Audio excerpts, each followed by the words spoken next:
Hey guys, tonight we're sliding face first into a snowbank of nostalgia, commerce, and tinsel. The story of how 1950s America didn't just celebrate Christmas, they packaged it, supersized it, and shipped it across the planet like the world's largest fruitcake. Before you get comfortable, take a second to like this video and subscribe, but only if you actually enjoy what I do here. Leave a comment telling me where you're listening from and what time it is for you. If it's past midnight and you're in bed with a snack, you're doing it right. Now, dim those lights, switch on a fan for that frosty North Pole ambiance, get cozy, and maybe snuggle up in a blanket so aggressively festive it gives your allergies. Tonight, you'll journey through a world of aluminum trees, department store Santas, and mid-century Americans so hopped up on eggnog and advertising jingles that even their pajamas had more holiday spirit than most people's lives. Let's pause for a moment. Have you ever wondered, what did Christmas really feel like before everything was plastic and blinking? Why did Americans suddenly start mailing billions of Christmas cards to people they actively avoid? Who actually decided that fruitcake is a thing? Was there ever a time when tinsel was considered a choking hazard, not a nutritional supplement for toddlers? Why does the rest of the world think Christmas tastes like Coca-Cola? And what's it like to wake up in a time when your only holiday stress was untangling 50 yards of extension cord for 5 glass bulbs, and maybe worrying that your neighbor's outdoor reindeer were winning the Cold War? Congratulations. You've just woken up in 1954. Wearing pajamas with a waistband you can't quite explain, and you're about to discover how America sold Christmas to the world. Good luck. Congratulations. You live in a neighborhood so new, the trees are still shell-shocked from being planted. It's the era of identical ranch homes and perfect lawns. Snow is falling. Bing Crosby is on the radio, and your job is to pretend that every blinking light on the block is not the start of a UFO invasion. Let's set the scene. You wake up in a bedroom the size of a postage stamp. Sunlight already bouncing off the frost on your windows. Windows that, incidentally, are so thin that a determined squirrel could probably break in and start a family. The world outside is blanketed in pristine snow, at least until someone's kid tries to build a snow fort and immediately gives up to go watch cartoons. There's a plastic wreath on your door and a vague sense that, yes, every single house on this street is an architectural clone of yours, right down to the weird spot in the living room where the carpet never quite lays flat. Step outside for the morning paper, don't slip. The driveway has been freshly glazed with that special suburban blend of ice and the hopes of municipal salt trucks everywhere.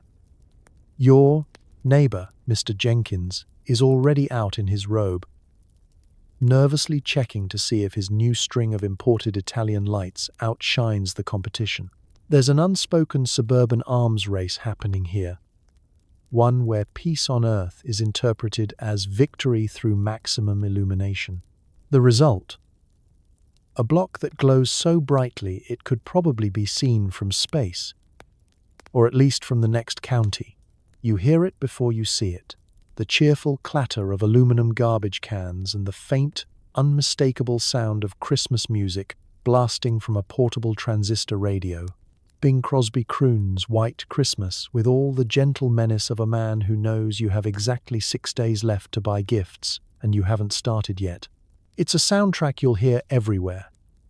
In the car, in the grocery store, in the dentist's office, probably even in your dreams by New Year's.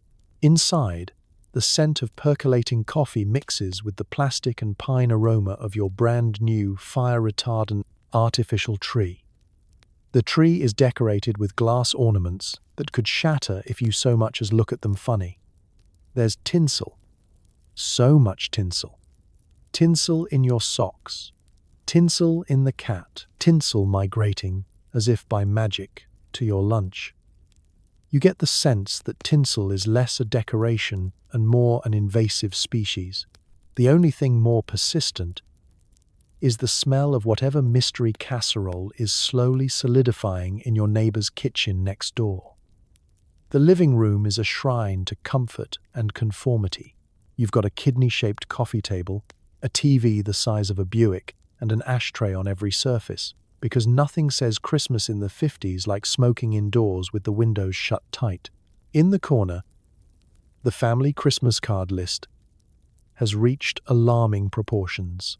You're expected to send cards to everyone you've ever met, including your dentist and that one cousin who moved to Minnesota and now only writes in all caps. Dinner plans are already underway. There's talk of a holiday block party, which will feature Jell-O salads in colors not found in nature, and a ham so salty it could double as a preservation method for ancient manuscripts. The kids are outside, launching snowballs with military-grade precision, pausing only to stare in awe at the neighbor's giant, illuminated Santa, a Santa so large he looks like he could declare martial law at any moment. And through it all, there's a strange sense of peace. You're safe, snug, surrounded by enough Christmas lights to power a small moon. Sure, there's competition, anxiety, and the low-grade existential dread that your house might be mistaken for a landing strip by passing aircraft.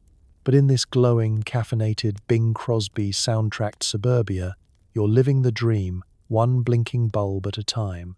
And as night falls, and the world outside is painted with 1,000 shimmering colors, you crawl into bed, tuck the blankets up to your chin, and whisper a quiet, suburban prayer.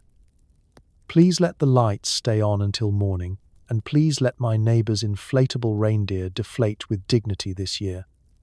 You used to imagine Street Nick as a mysterious, slightly ominous figure.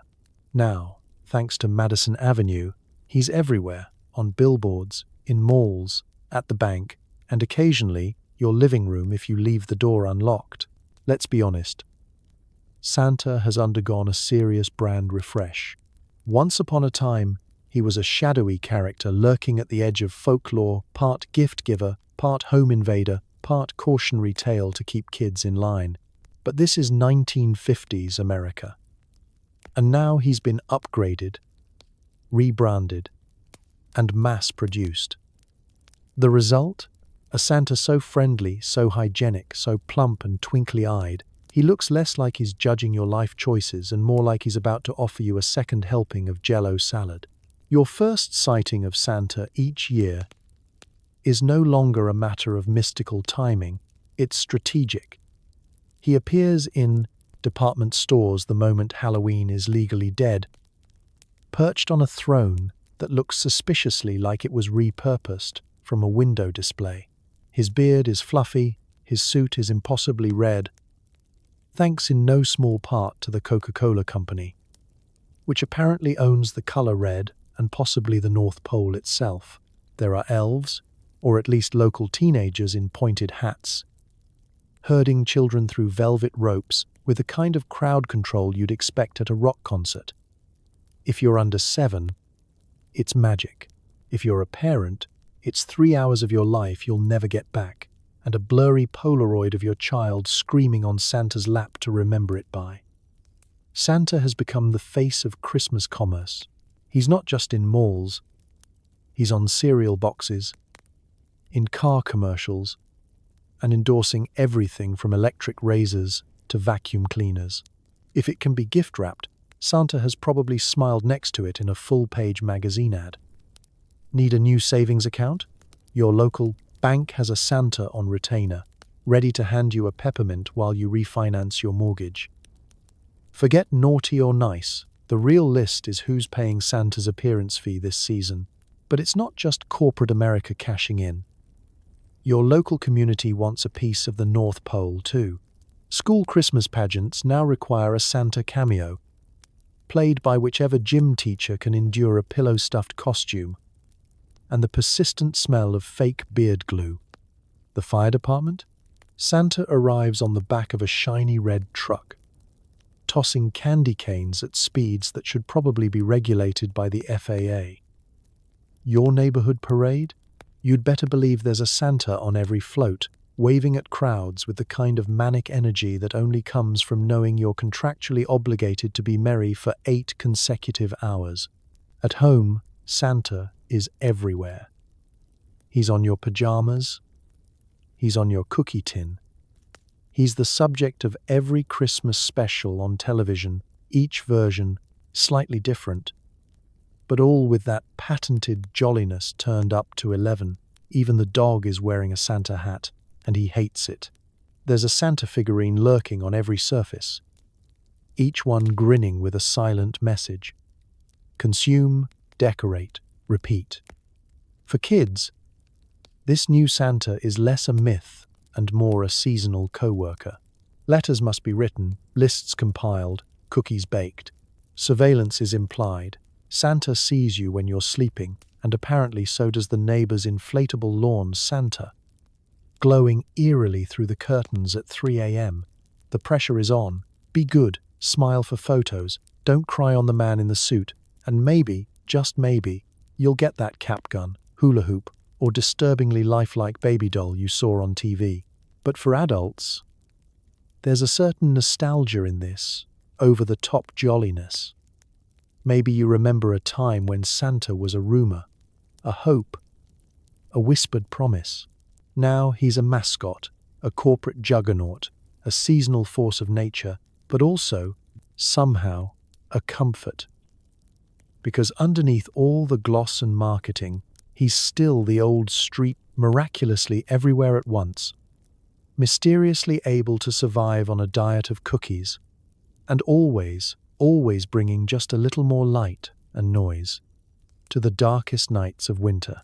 And if you listen carefully, through the static of carols and jingles, you might just hear the real Santa chuckling quietly to himself, proud of the fact that, in 1950s America, he finally got promoted from mythical enforcer to CEO of Christmas itself.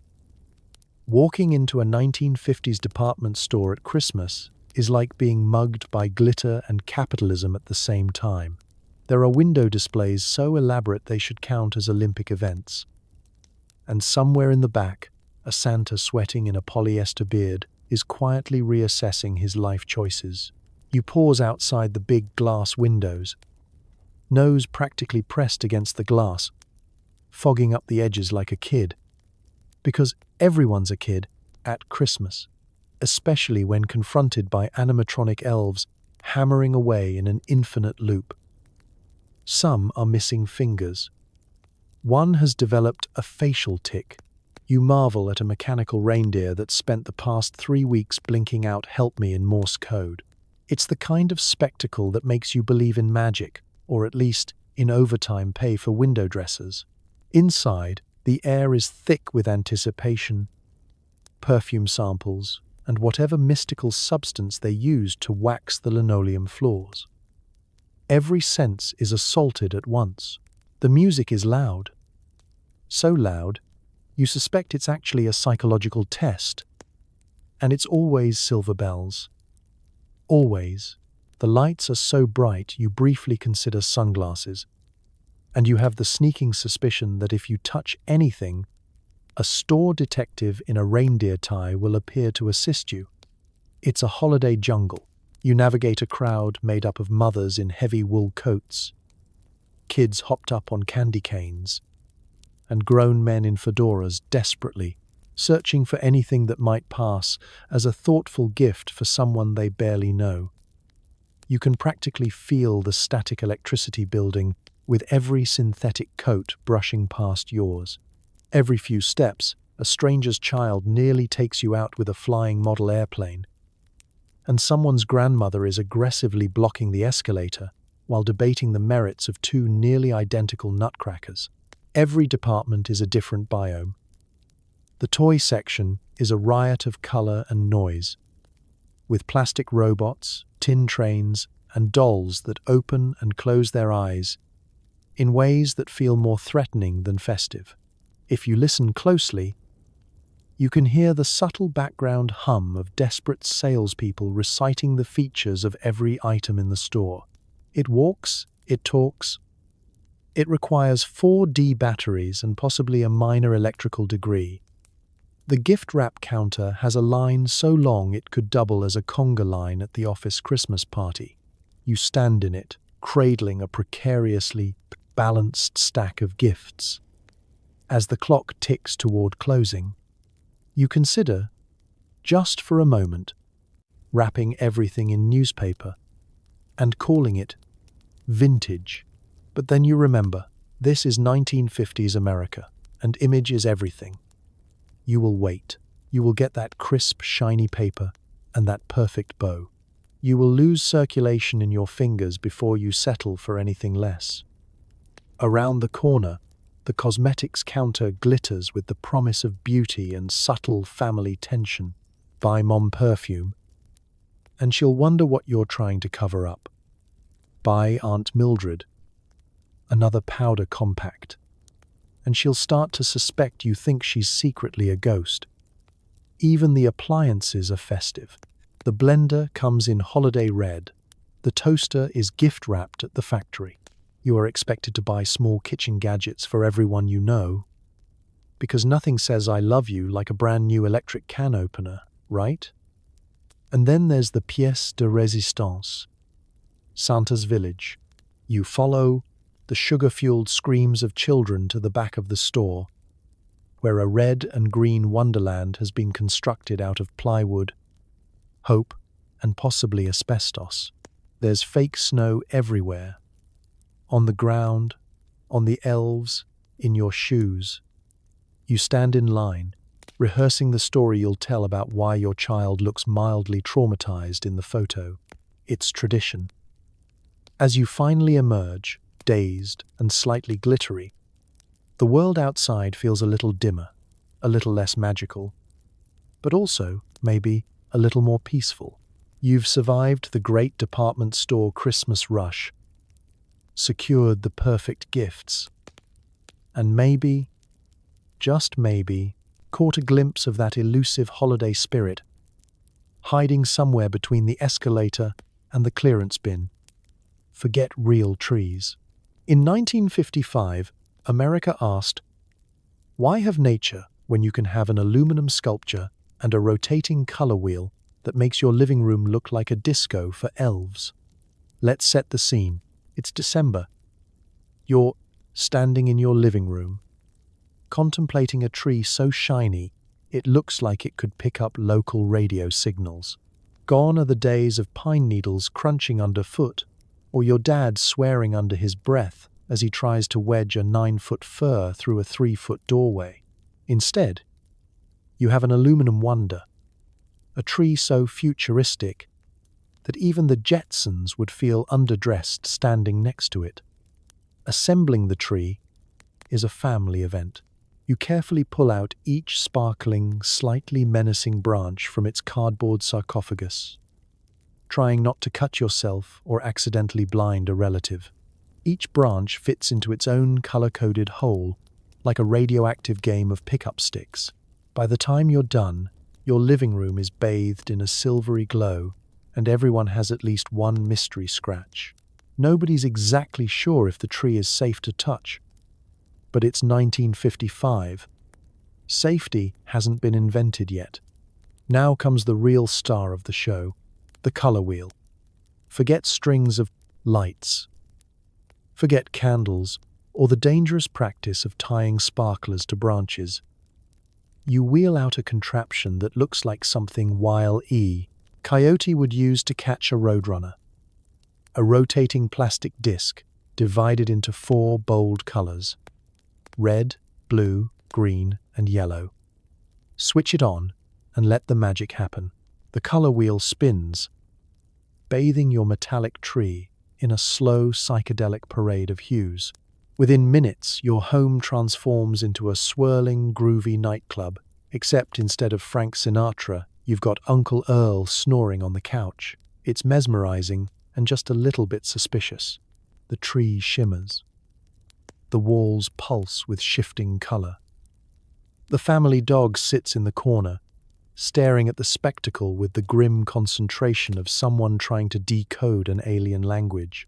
Small children sit cross-legged, hypnotized, convinced this must be what the North Pole looks like on weekends. You're not sure if you're celebrating Christmas or prepping for first contact, but either way, it's the highlight of the year. There's a certain ritual to decorating an aluminum tree. Gone are the rustic wooden ornaments, the strings of popcorn, the lopsided angel your kid made in art class. Instead, you're in the world of precision and polish. Glass balls hang perfectly spaced along the metallic branches, reflecting so much light you can check your hair from across the room. Tinsel is strictly forbidden. Too much risk of static electricity. Or worse, starting a house fire that would make the local news and ruin everyone's Jell-O salad. But there are perks. You never have to water it. There's no sap, no bugs, and absolutely zero chance of discovering a squirrel living in your tree unless Cousin Bobby gets really creative this year. Your house smells like, well, whatever's in the oven, instead of an evergreen forest, but you make up for it by spraying a can of holiday pine air freshener and hoping nobody notices the scent is more chemical spill than winter. Wonderland. In this atomic age, your Christmas tree isn't just a decoration. It's a status symbol, a conversation piece, and, possibly, a minor health hazard. Neighborhood kids peer in the window, awestruck. Your neighbor leans over the fence and asks, "Where'd you get that beauty?" As if you've just driven home in a Cadillac. You feel like a pioneer, boldly going where no living room has gone before. And as the night settles in, you dim the rest of the house, letting the color wheel turn and the aluminum branches shimmer in their artificial glory. The room glows, everyone is bathed in a slow-motion rainbow, and for a few brief weeks, you are at the very center of the universe, or at least the center of suburban Christmas innovation.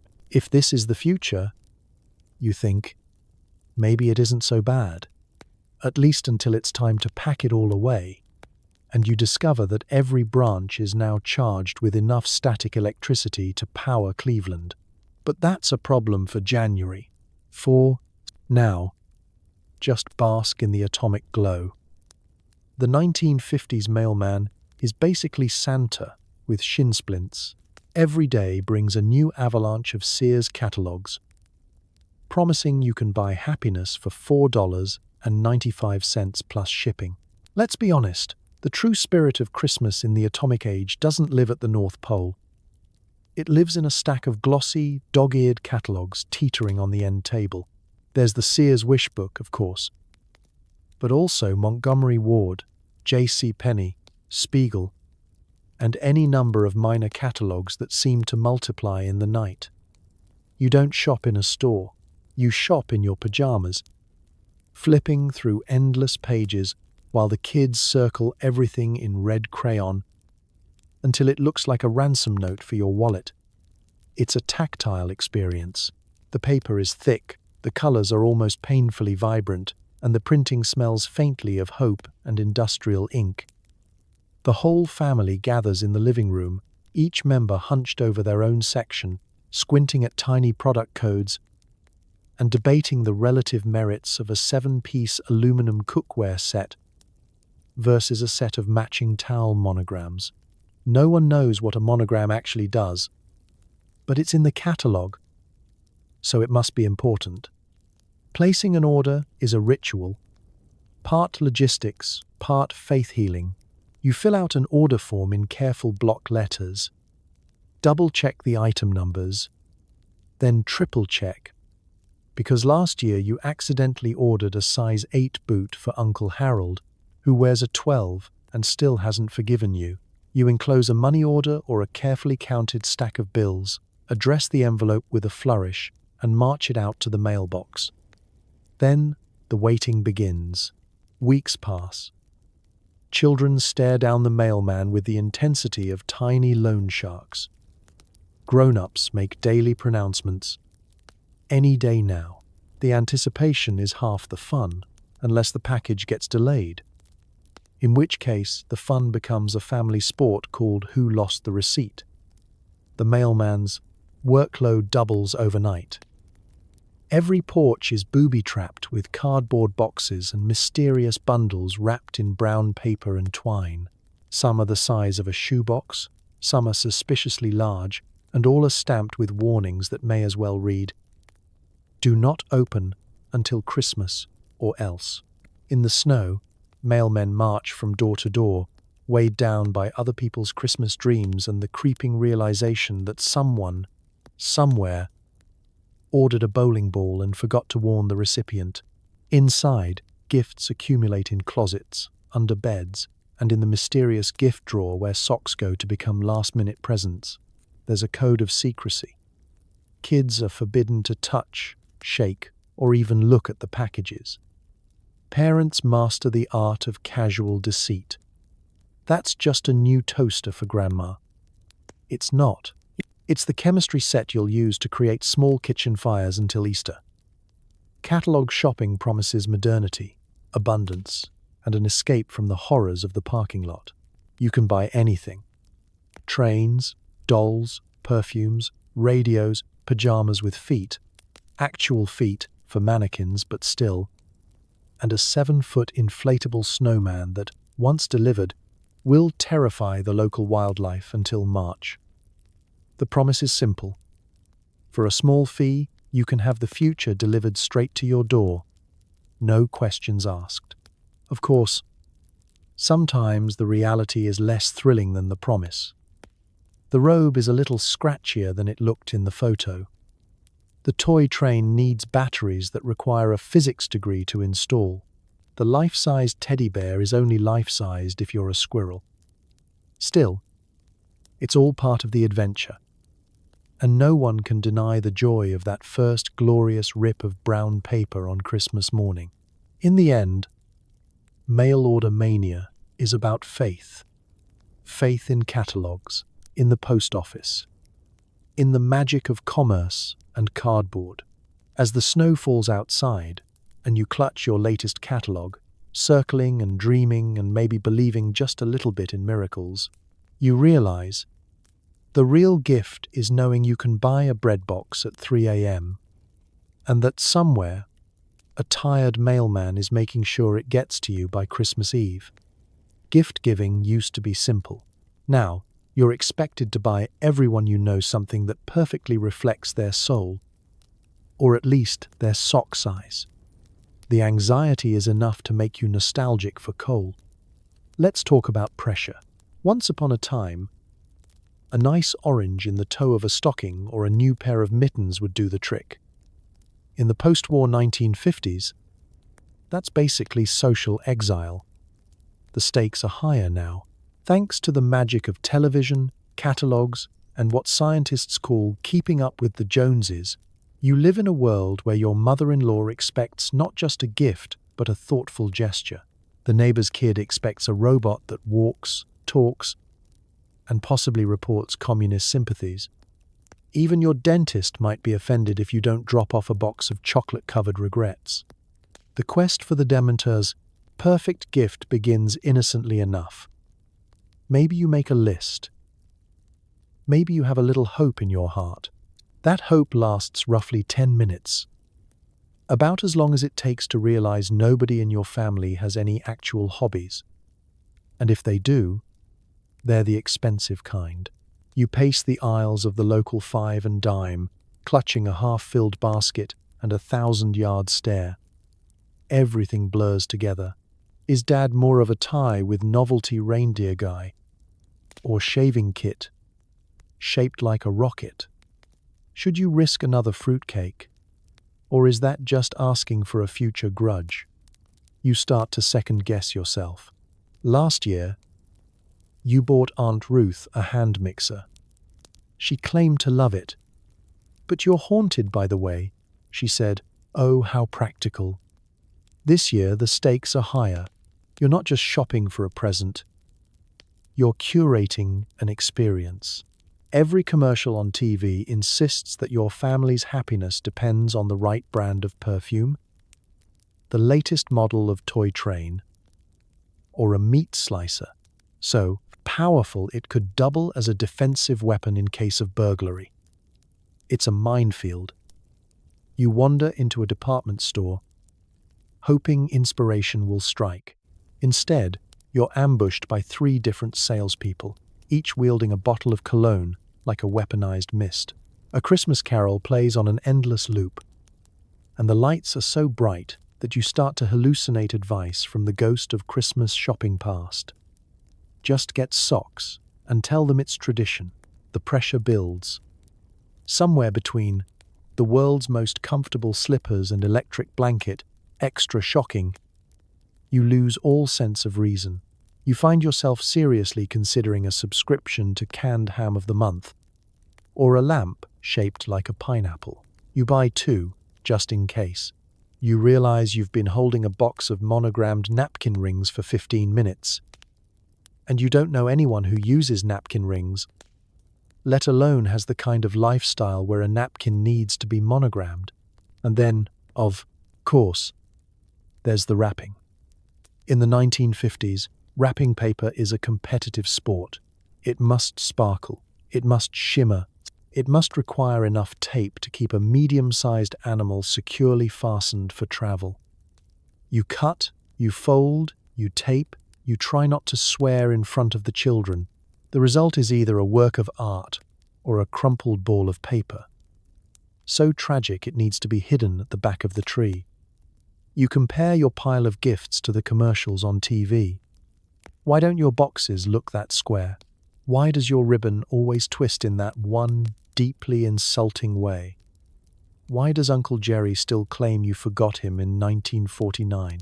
In the end, it's chaos, anxiety, and a little bit of hope. Maybe you'll find the perfect gift. Maybe you'll just find something that won't get regifted to you next year. But as you finally collapse on the couch, surrounded by packages and the faint smell of Scotch tape, you realize the real tradition isn't perfection. It's panic, improvisation, and the hope that this year everyone will remember the real meaning of Christmas. You tried your best, and nobody got coal. Not even you. Suddenly, it's not enough to give a gift. You must wrap it in glossy, garish paper and enough tape to survive a nuclear blast. Because nothing says love like 3 layers of impenetrable cardboard. You might think wrapping paper is a trivial concern, something you can improvise at the last minute with the comics section or a grocery bag. Not in the 1950s. This is the era where presentation is everything. If your gift isn't wrapped in a blizzard of glitter, metallics, and a ribbon so shiny you can see your worried reflection in it, you might as well not bother showing up. In the eyes of suburban society, a naked present is an act of war. It's the equivalent of showing up to a dinner party in nothing but your socks and a hopeful smile. Let's talk about the choices. There's classic red and green, of course, but also shimmering gold, silver, plaid, polka dots, Santas doing the cha-cha, and reindeer in hats that look suspiciously like your Uncle Phil. Every store has an entire aisle dedicated to gift wrap. Towers of paper rolls in a color spectrum unknown to science. There's cellophane. There's flocked velvet. There are sheets so slippery they defy human hands, folding themselves into origami nightmares as soon as you touch them. You begin with good intentions. You clear the kitchen table, summon your supplies, scissors sharp enough to cut glass, a mountain of tape, and a sense of optimism you absolutely don't deserve. The first box seems easy enough. Lay out the paper, eyeball the size, and make the first fateful cut. Too small. You try to patch it with an extra scrap, but now there's a suspicious bald spot right on top. Maybe if you put a bow on it. No. Now it looks like you're hiding evidence. On to box 2. This time, you overcompensate, using enough paper to insulate a mid-sized sedan. You wrap, you fold, you tape, you mutter. The corners are a disaster. The tape sticks to everything except the paper, and there's glitter everywhere, on your clothes, your dog, and in places you'll be discovering until Valentine's Day. The end result is lumpy, crinkled, and about as elegant as a potato in a prom dress. And then there's the tape. In the 1950s, tape is both a tool and a philosophy. More is always better. Run it along every seam. Reinforce the corners. Seal the edges. Add an extra strip for luck. The finished product is less a wrapped present and more a vault. The only way in is with a crowbar or a series of tactical explosives. Children on Christmas morning are forced to wrestle each gift like a small alligator. There are casualties, bent fingernails, lost patience, the occasional family feud over who has the sharper scissors. Gift tags become their own subgenre. Some are elegant, gold-scripted, and attached with twine. Others are, to you, from me masterpieces, written in panic 5 minutes before the party. The wrapping is so elaborate that half the time people forget what's inside. The real thrill is in the unveiling. A slow-motion battle of paper and tape that ends with a tiny gasp of victory as the box finally gives way. And if you dare to recycle last year's paper, beware. The elders in your family will know. They can spot a reused bow from 30 yards away and will judge accordingly. In the world of mid-century Christmas, thrift is admirable, but only if it's invisible. When it's all done, your living room is a glittering disaster. Wrapping paper drifts under couches and behind radiators, tape dispensers are empty, and your last bow has been claimed by the cat. But as you survey the battlefield, you know you've done your duty. Each gift is a fortress, each ribbon a statement, each layer of paper a reminder. In the atomic age, the real miracle isn't what's inside the box. It's the fact that you managed to wrap it at all. Somewhere between 1949 and 1958, Christmas cards multiplied like rabbits. You send them to relatives, neighbors, and that guy who once mowed your lawn in 1952. If you don't send at least 100, are you even trying? Let's set the scene. It's early December. You're sitting at the kitchen table, a battlefield of colored envelopes, stamps, and an address book that doubles as a historical document and an archaeological dig.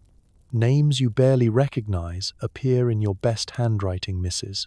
Biddle from 2 towns over, a distant cousin who once shared a sandbox with you, and your 3rd grade teacher who you're pretty sure is now a nun in Idaho. If you're not careful, you'll end up sending one to your dentist's cat. In the 1950s, Christmas cards aren't just a gesture, they're a social obligation of cosmic importance. Every mailbox in the country groans under the weight of holiday cheer. It's not enough to wish Merry Christmas in person. You have to do it by mail, in triplicate, with a jolly robin, a snow-frosted cottage, or a disturbingly lifelike baby Jesus gazing soulfully into the middle distance.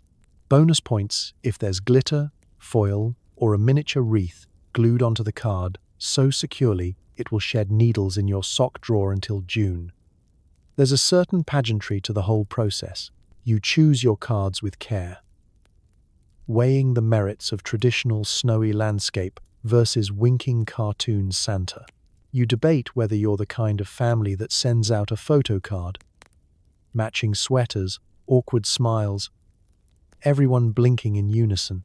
Or maybe you prefer the stately elegance of a gold-embossed nativity scene that says, "We definitely own more than one candlestick." You start writing with optimism. The first few cards are heartfelt, even poetic, wishing you joy and warmth this holiday season. May your days be merry and bright. But by card number 30, the prod and prize messages grow terse. Your handwriting devolves into hieroglyphics, and your festive mood has been replaced by an existential numbness only cured by eggnog and carpal tunnel exercises. The addressing is a feat of endurance. You flip through your Rolodex, which contains everyone you've ever met, plus several people you suspect are fictional. There's a hierarchy to observe. Relatives first, then friends, then neighbors, then obligatory others. These include your boss, your mailman, your child's teacher, and the couple across the street who still haven't returned your rake from 1951. The further down the list, the less personal the message. Merry Christmas from the Smiths becomes warm regards, and finally just Bob. And then there's the stamps. In 1950s America, stamps are currency, hoarded, coveted, and occasionally hidden from other family members. Someone always runs out at 9:30 p.m., prompting an emergency run to the corner store, where the paid-only option is a sheet of commemoratives featuring a president who looks deeply suspicious of your handwriting. Mailing the cards is another adventure. You parade down to the corner mailbox with a stack so thick it could qualify as structural insulation. The mailman, already teetering under the weight of everyone else's goodwill, gives you a look that says, "I know where you live." You're just one of millions performing this annual ritual. Each envelope a tiny, papery lifeline to a world before text messages and holiday group chats. And when the cards start arriving, oh, the glory. Your mantelpiece becomes an exhibition space. Cards are arranged with military precision, propped up with tape and hope, the pride of your living room. Every guest admires your bounty. "So many cards," they gasp, as you humbly explain that you just know a lot of people. You try not to mention that half of them are from the insurance company, and the other half are from people who still call you Patricia, even though your name is actually Denise. In the end, you collapse onto the couch, glitter on your hands, a paper cut on your finger, but a sense of accomplishment in your heart. You've completed the gauntlet of the Christmas card explosion. And somewhere out there, 100 mailboxes, and one very surprised guy who once mowed your lawn, are a little brighter for it. It's Christmas Eve. You're crowded around the TV, hypnotized by Bing Crosby, stop-motion reindeer, and commercials promising that the real meaning of Christmas is breakfast cereal. Let's set the scene. The living room is dark, except for the glow of the television, a gigantic wooden console that weighs more than your car and gets 4 channels, all of which are running the same holiday programming on a never-ending loop. You and your family have squeezed onto the sofa, arms pressed so close together, it's basically an exercise in advanced origami. The dog is on someone's feet. Grandma has claimed the best seat with a view, and Dad is fidgeting with the rabbit ears, convinced that if he holds his breath and leans to the left, you might get the picture in full color for at least 3 seconds. On the screen, Bing Crosby is crooning about white Christmases, as if snow is guaranteed, and not just the result of some meteorological blackmail. The annual parade of celebrities, Perry Como, Dinah Shore, a ventriloquist's dummy with questionable morals, parades across your screen in a haze of tinsel and technicolor. The whole country is watching together, united in the knowledge that, for one night, you don't have to talk to each other. You just have to stare at the glowing box and let the holiday spirit beamed in direct from New York, or possibly from a warehouse in New Jersey. And then come the cartoons. This is the golden age of stop-motion animation, where reindeer move like they've just learned about gravity. Elves sport eyebrows that could double as winter scarves. And Santa's workshop looks like a fever dream sponsored by the aluminum industry.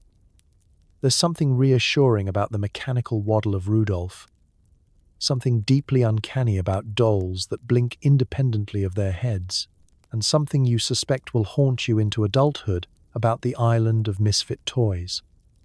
Every few minutes, the magic is interrupted by a commercial break. You're told that Christmas isn't just about love, togetherness, or even toys. It's about what you eat for breakfast. If you don't wake up to a bowl of sugar-frosted something, you're basically failing the season. Moms choose Cheer Frosto Flakes for maximum holiday cheer, says a cartoon snowman with dead eyes. Suddenly you feel guilty for ever eating oatmeal. Other ads offer an endless loop of toy robots. Dolls with eyelids that open and close with a disturbing thunk. And that one board game you'll receive and immediately lose all the pieces to by Boxing Day. The family sits transfixed, each person lost in their own dreamy reverie. For children, the commercials are pure wish fulfillment, a glimpse into a world where every living room is lined with toys and every child is eternally delighted. For adults, it's a gentle nudge that there's still time to panic about not buying enough gifts, or not buying the right ones, or not having enough tinsel, which the television assures you is the #1 cause of holiday failure nationwide. Occasionally, the broadcast gets fuzzy. You smack the side of the TV. As is tradition, Dad crawls behind the console, adjusting wires, possibly hoping to discover Narnia. The dog barks at a jingle bell sound effect and is promptly shushed by 3 generations. The entire experience is oddly comforting. In a world before streaming, before on-demand, you watch what's on, when it's on, and if you miss it, tough luck. You're in it together, waiting for the moment when Frosty melts or the Grinch's heart grows 3 sizes. Again. As the final credits roll and Bing's voice fades into a syrupy chorus, you look around the room.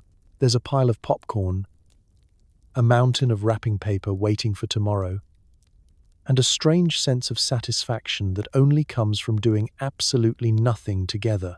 TV didn't just take over Christmas. It made Christmas an event, shared, shimmering, and just a little bit ridiculous. And as you shuffle off to bed, ears ringing with jingles and carols, you know the glow of the TV will linger just a bit longer, painting the walls with holiday magic that, for one night, feels real. Santa's Red Suit, brought to you by a beverage company. Every December, the whole world learns that happiness comes in a glass bottle with a side of diabetes. Let's set the scene. It's the early 1950s. You're thumbing through a magazine, and suddenly, there he is, Santa Claus, bigger than life and much more hydrated, hoisting a frosty glass bottle of Coke like it's the Holy Grail. His cheeks are rosier than ever, his belt is stretched to the limit, and his eyes twinkle with that knowing look only found in people with a lifetime supply of carbonated beverages. Forget ancient folklore, forget the St. Nicholas of history, who was probably more beard in a monastery than beard in Times Square. This Santa is an industrial-strength jolly machine, and he answers directly to Atlanta, Georgia. It's no secret. Coca-Cola and Christmas go together, like mistletoe and workplace lawsuits. Before the ad men got to him, Santa's look was kind of all over the place, sometimes in green, sometimes in brown, sometimes thin enough to squeeze down a chimney without causing structural damage. Enter Coca-Cola, with a marketing campaign so effective it makes you nostalgic for a time when subliminal was just a big word you didn't understand. They hired artist Haddon Sundblom to create the ultimate Santa, round, robust, and draped in Coke's signature red. The result? The Santa you now see plastered on billboards, delivery trucks, store windows, and your neighbor's dog if you look long enough. You can't escape him. Turn on the radio, and there's a jingle about pausing for Coke and goodwill toward men. Walk down Main Street, and every drugstore has a cardboard Santa holding a bottle so cold it's practically sweating in the display window. Your local grocery runs a promotion where you get a free bottle of Coke with every fruitcake, which, let's be honest, is the only reason anyone is buying fruitcake. In homes across America, the fridge is stocked, the TV is blaring, and Santa is raising a bottle, inviting you to enjoy the real thing, as if Christmas cheer can be measured in fluid ounces. It's not just the imagery, it's the lifestyle. The ads promise that a Coke break is all you need to survive December. Stressed about shopping? Have a Coke. Family driving you nuts? Coke. Out of wrapping paper at midnight? There's a bottle for that. The unspoken suggestion is that no matter your troubles, everything will look a little brighter, taste a little sweeter, and sparkle with ice-cold optimism after a single sip. For kids, it's magic. For parents, it's the gentle background hum of brand loyalty forming like snowdrifts. You're not just buying a drink, you're buying a little piece of the North Pole, bottled by the millions and distributed with military efficiency. Santa himself seems less concerned with delivering toys and more focused on brand synergy. His elves are probably in the back room negotiating a sponsorship deal for next year's sleigh. And so, every December, you play your part in the great, sugary pageant. You chill the bottles in snowbanks, pop them open with satisfying clinks, and pretend that the fizz is a little more magical this time of year. You arrange six-packs on the mantel like holiday candles and hang Coke-themed ornaments on your aluminum tree. You might even leave a bottle out for Santa himself, just in case he gets thirsty or needs a little caffeine boost to finish the last 10 million houses. Years later, as the world looks back on classic Christmas, no one really remembers that Santa's wardrobe was ever anything but red and white. The story of a soft drink that conquered Christmas becomes the story of Christmas itself, with a global population toasting to peace, goodwill, and high fructose corn syrup. So tonight, as you drift off, picture Santa with his red suit, his sack of toys, and a cold bottle of Coke. Because nothing says holiday tradition like a marketing campaign that never sleeps. You try to pretend you like eggnog. You try even harder to pretend you understand fruitcake. But in the 1950s, these are not just food. They're mandatory seasonal rituals enforced by grandmothers and peer pressure. Let's start with eggnog. Every December, a mysterious jug appears in your fridge. It's thick, it's pale yellow, and it's got a smell that's half nutmeg, half dairy aisle panic. Pouring yourself a glass is like conducting a science experiment. There's always a moment of hesitation. Should it really jiggle like that? Is that normal? Your grandmother assures you it's perfectly safe, because the alcohol kills everything.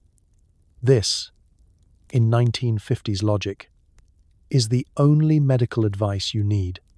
The first sip is a test of character. If you're a kid, you get the virgin version. Sugar, cream, eggs, and so much nutmeg you briefly hallucinate a Victorian Christmas.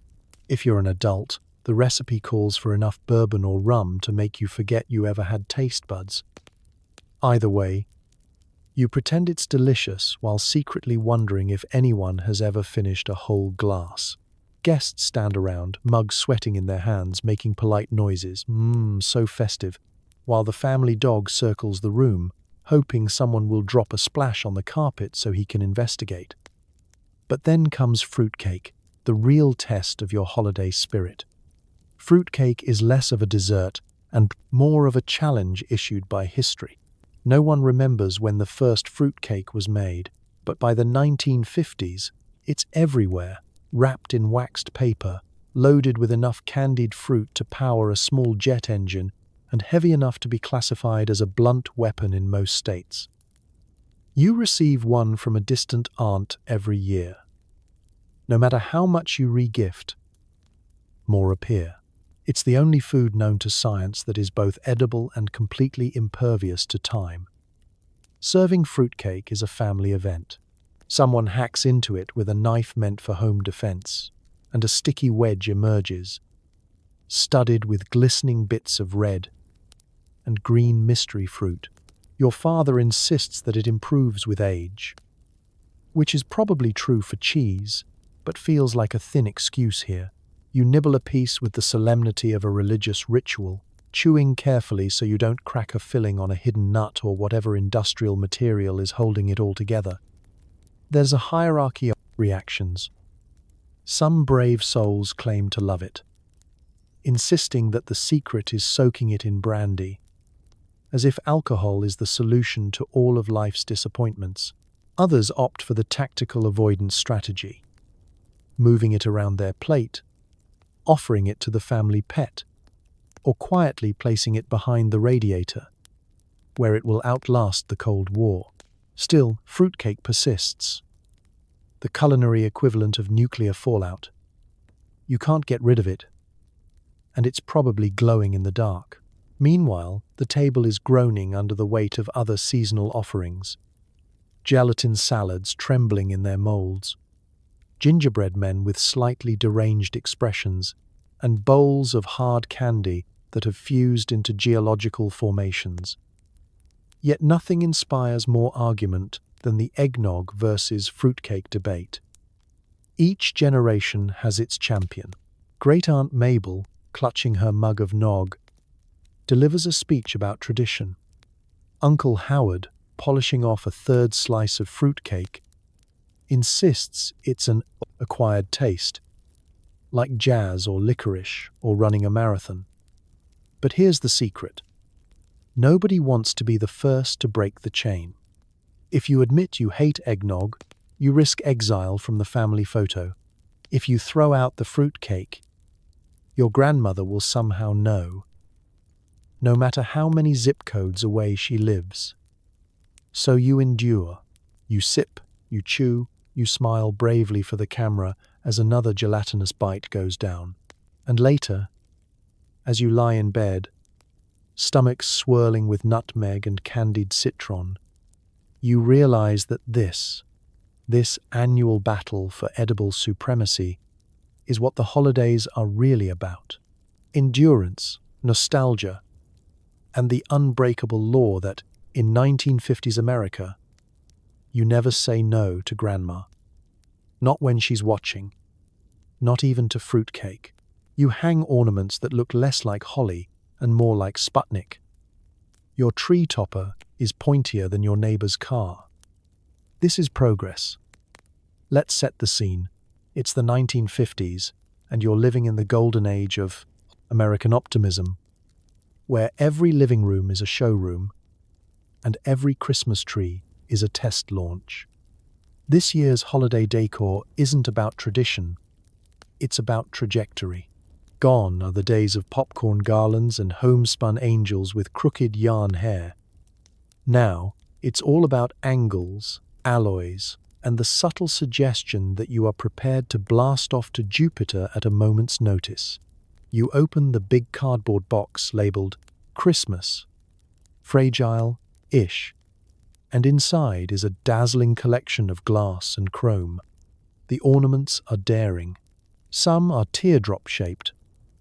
Others resemble little rockets or atomic stars. And one or two look suspiciously like experimental weather balloons. They glint in the light, broadcasting to every visitor.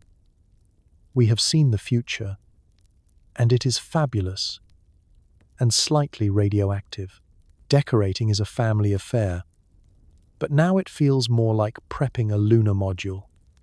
You hand a shimmering turquoise orb to your youngest, reminding them to be gentle with an urgency usually reserved for handling uranium. Every bauble is engineered for maximum reflection. Some even have internal glitter, swirling like the Milky Way when you give them a cautious spin. The aluminum tree in the corner, too proud and too shiny to blend in, seems to whisper, "Soon, we will all be robots." The color palette has shifted. Classic red and green, quaint, but you're living in the atomic age. Think pastel pinks, aquamarines, deep cosmic blues, and radioactive silvers. Each strand of tinsel is meticulously placed. No clumps, please, because symmetry is the highest form of holiday devotion. You string up bubble lights that gurgle and fizz like science experiments. the glass tubes glowing in radioactive shades of red, green, and amber, hypnotizing children and confusing the family cat. Of course, the pièce de résistance is the tree topper, a star so sharp and geometric it could double as a medieval weapon. Perched at the summit, it catches every beam of light and hurls it around the room in dazzling, somewhat menacing patterns. Visitors squint, momentarily blinded, and everyone acts like this is the very definition of cozy. Elsewhere, the coffee table holds a centerpiece of plastic holly and battery-powered candles. Batteries not included, obviously. The mantel is lined with shiny foil garlands that catch fire easily if you breathe too hard in their direction, but they look fantastic in the glow of the TV. Stockings are no longer knitted by grandma but store-bought in a shade of red, so intense it sets off the Geiger counter in the utility closet. Even the outdoor decorations have joined the space race. Your neighbor, not to be outdone, has installed a set of neon reindeer whose noses blink in Morse code. There's an inflatable Santa piloting a rocket ship, complete with atomic boosters and a trail of tinsel exhaust. The local paper runs an annual feature on the most futuristic lawn display, and you live in mild terror that your tree topper might lose you the title to Mrs. Haskins' 3-story robot snowman. Inside, you pause to admire your handiwork. The living room feels less like a hearth and more like mission control. There's a faint whiff of ozone in the air, mingled with the unmistakable aroma of artificial pine and someone's failed Jell-O salad experiment. You sit back, listening to Bing Crosby croon on the radio, while your futuristic decor throws dancing shapes onto the ceiling. The cat eyes the tree suspiciously, perhaps wondering what planet it's from. As you turn off the main lights and let the color wheel do its work, the room shimmers with an unearthly glow. You realize that, for all the metallic shine and angular oddities, you're still celebrating the same old hope that the future will be bright, cheerful, and maybe just a little bit weird. And really, isn't that what Christmas and the atomic age are all about? You live in fear that the Johnsons across the street will outdo you with an inflatable Santa. It's not about peace on earth. It's about victory in the suburban Cold War. This is December in 1950s suburbia, where the snow may fall gently but the competitive spirit is fierce. You start with good intentions. A simple string of colored bulbs along the porch. Tasteful, even dignified. But the moment you spot the Johnsons hauling out a life-sized glowing reindeer, all bets are off. You're not just decorating for Christmas. You're defending your family's honor, your property value, and your place in the local social hierarchy. It's a gradual escalation. First, it's lights on the gutters. Then, lights on the shrubs. By week 2, you're in the yard at midnight, wrapping every available surface in blinking bulbs, risking frostbite and mild electrocution. Your ladder is propped against the house at an angle that would make OSHA weep. Neighbors drive by slowly, windows down, taking notes, possibly intelligence gathering for next year. There are unwritten rules, of course. You can't copy the Johnsons' theme, but you can try to outshine it. They've got a nativity scene. You consider a rooftop choir of illuminated angels.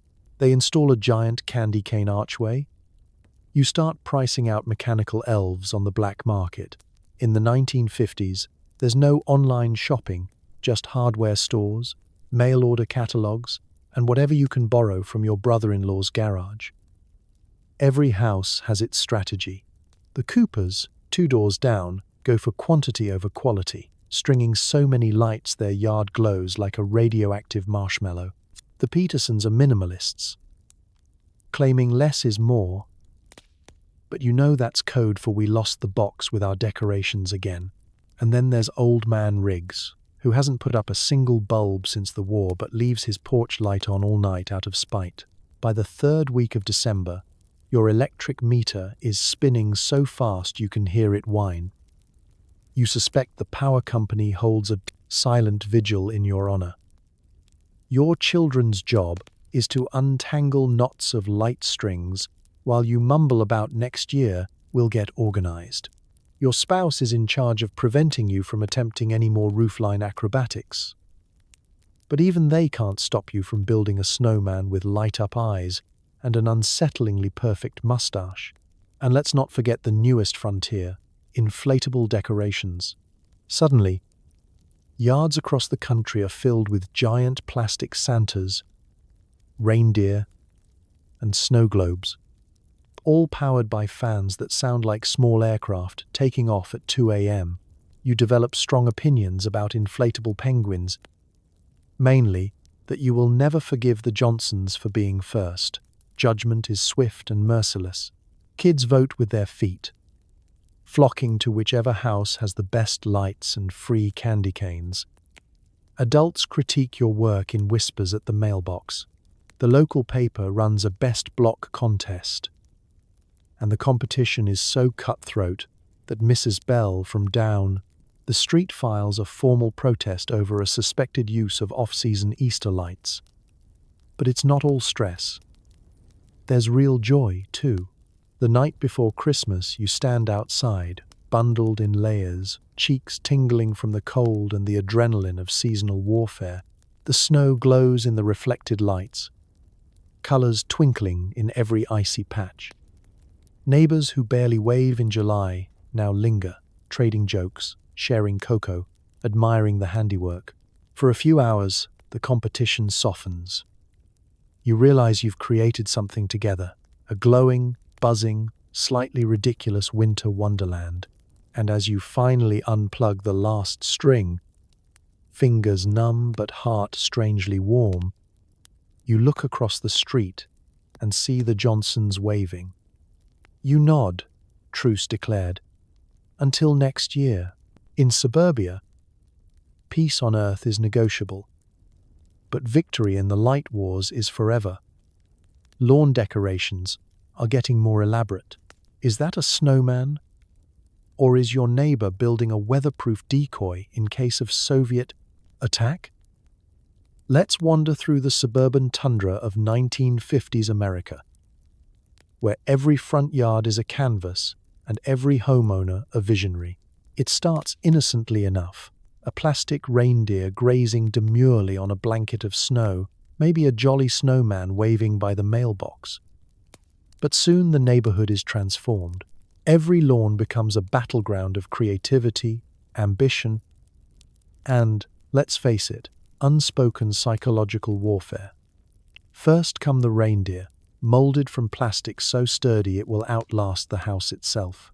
Their red noses glow with a radioactive intensity that makes pilots nervous. Some are standing, some are leaping, and at least one is always face down in a snowdrift, the victim of overzealous decorating and a strong winter wind.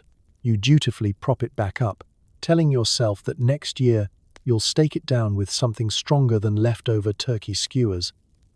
Then the snowmen appear. No longer are they simply balls of packed snow with coal eyes and carrot noses.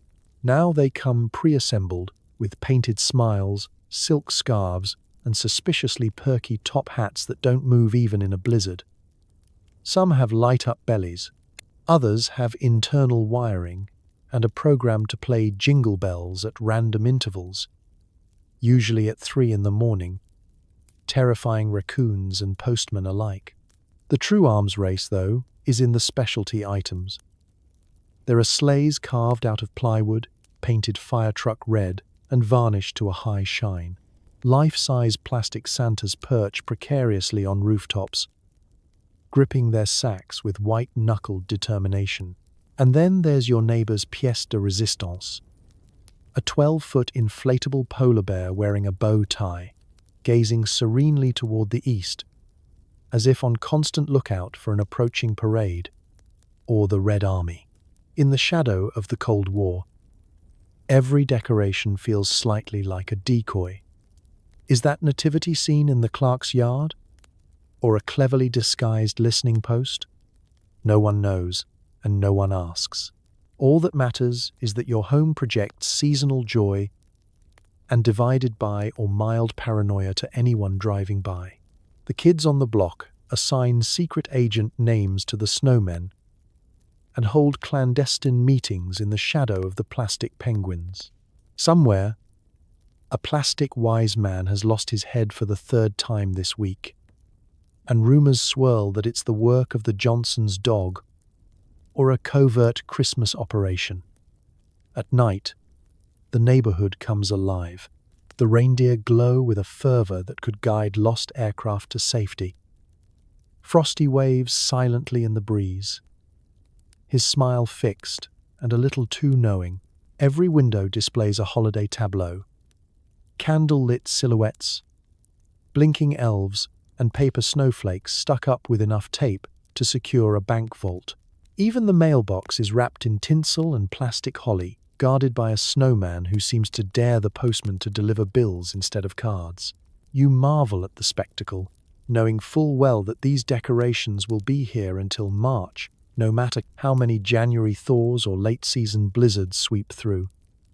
The plastic stands strong, a testament to mid-century optimism and the conviction that more is always better. Occasionally, a wise man goes missing. A reindeer takes flight in a real windstorm, or Santa's hat is stolen by neighborhood pranksters. But it's all part of the game. In the end, you stand in your front yard, hot cocoa steaming in your gloved hands, admiring the glorious lies of plastic cheerfulness and painted-on smiles. Your heart warms a little, even as your toes go numb. It doesn't really matter if your snowman is a decoy, or if your reindeer can actually fly.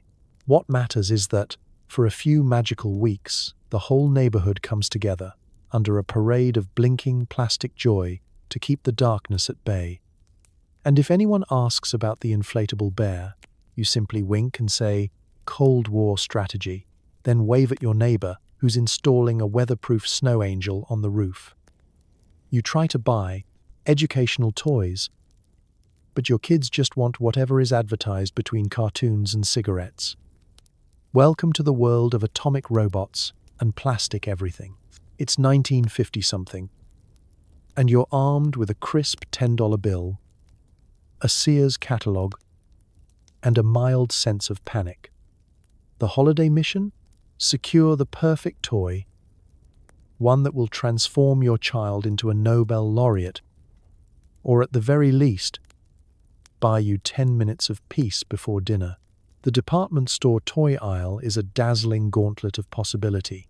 There's the atomic science lab, complete with test tubes, suspicious powders, and maybe a little actual uranium if the government isn't watching too closely. Teaches children the wonders of chemistry, the ad says, while you quietly wonder how much insurance you have. Then there are the robots. Oh, the robots. Tin and plastic marvels with wind-up keys, sparking chests, and eyes that glow like miniature atomic bombs. Some walk, some talk. If you count a series of clicks and the occasional shriek as conversation, all of them are advertised as guaranteed to improve intelligence or foster creativity. But in reality, you know your living room will soon be a war zone of mechanical gladiators battling for supremacy on the shag carpet. But your kids don't want intelligence, they want speed. They want the cars that go faster than the speed of light, according to the commercial. Even though you know they'll move an impressive 4 inches before careening under the couch, never to be seen again. The Hot Wheels and the slot car tracks eat batteries, carpet fibers, and occasionally, a chunk of your dignity as you're forced to retrieve them while stuck on all fours. Dolls, too, have entered a brave new world. The catalogue pages are filled with plastic wonders, eyes that open and close, hair that really grows, which is suspicious on a molecular level, and wardrobes more elaborate than anything you own. The Betsy Wetsy and Tiny Tears lines offer a taste of parenthood for the under-8 crowd. She drinks, she cries, she wets herself. The ads crow, as if that's the pinnacle of fun, and not just an unpaid internship in diaper changing. Let's not forget the board games. If you thought Monopoly could ruin family gatherings, just wait until you try Operation. The first game designed to give children an early understanding of medical malpractice. Plastic bones, rubber bands, and a buzzing electric penalty for every error. Christmas cheer with a side of anxiety. You, ever the responsible adult, gravitate toward the educational section. Here are microscopes, model rockets, and books filled with words like experiment and enrichment.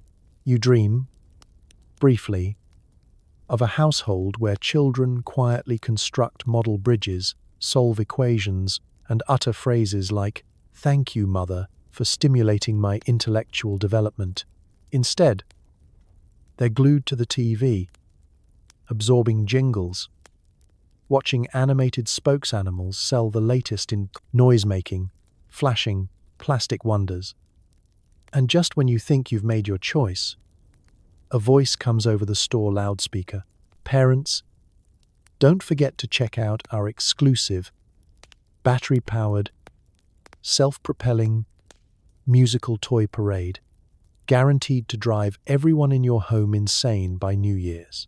You see it. A train, a marching band, a dog that barks jingle bells, all in glorious, indestructible plastic. Resistance is futile. Finally, you surrender. You buy the robot, the car, the doll, and the science kit.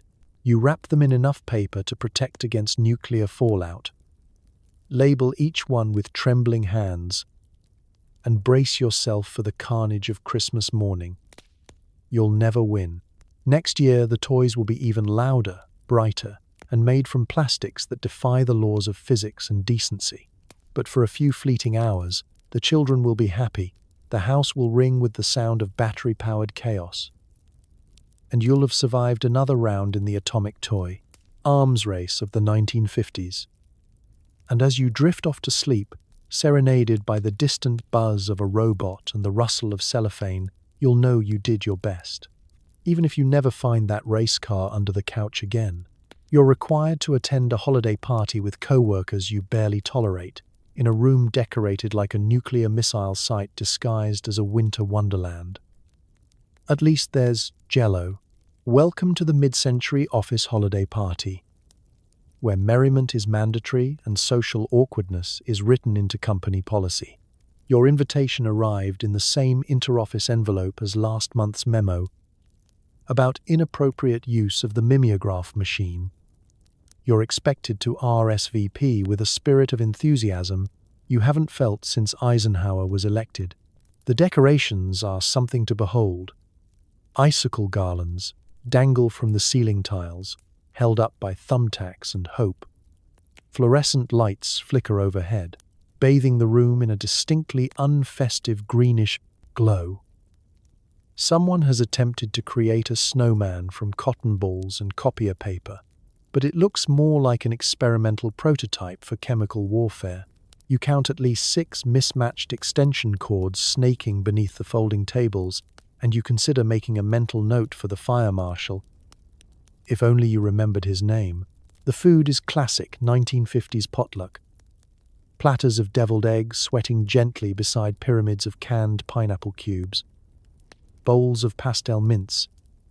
And of course, the mandatory Jell-O salad. This one contains, for reasons known only to its creator, shredded carrots and what appears to be miniature marshmallows. There are cocktail wieners impaled on frilly toothpicks and a giant wheel of cheese sweating under the gaze of the accounting department. In the corner, a punch bowl glows suspiciously, the color of antifreeze. The coffee is burnt, and the coffee cake is mostly cinnamon and corporate regret. You mill around the room, clutching a small plate, making strained small talk with Carol from HR, who is determined to recount the story of her cat's dental surgery. The boss is there in a red tie and a smile that suggests he's only slightly less nervous than you are. The department secretary, who everyone suspects runs the company from the shadows, is in charge of the music. Tinny carols piped from a portable record player, perched atop a stack of annual reports. And then the mistletoe, taped to the entrance in a desperate attempt to foster camaraderie, or maybe create future HR paperwork. It hovers like an awkward ghost over every greeting. You quickly calculate the safest route to the snack table that avoids the danger zone of forced holiday affection. Inevitably, someone suggests a game. It's always something designed to build morale, like Secret Santa or charades. You pray you don't have to mime Rudolph the red-nosed reindeer in front of the regional manager. Secret Santa is a minefield. Will your $1.49 mug be considered thoughtful or passive-aggressive? And who brought the gift wrapped in newspaper and office tape? Spoiler, it's your supervisor and its socks. There's the annual speech. The boss clinks a fork against a glass, gives a pep talk about the true spirit of teamwork, and thanks everyone for their record-setting dedication to the Benson account. There are polite laughs and a single heroic round of applause.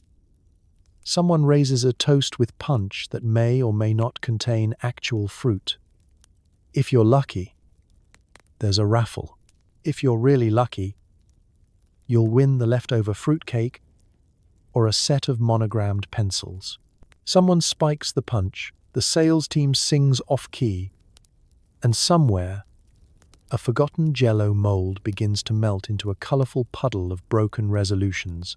Eventually, you grab your coat, sign the attendance sheet so HR knows you participated in company culture, and make your escape. Outside, the winter air is sharp, but you're free.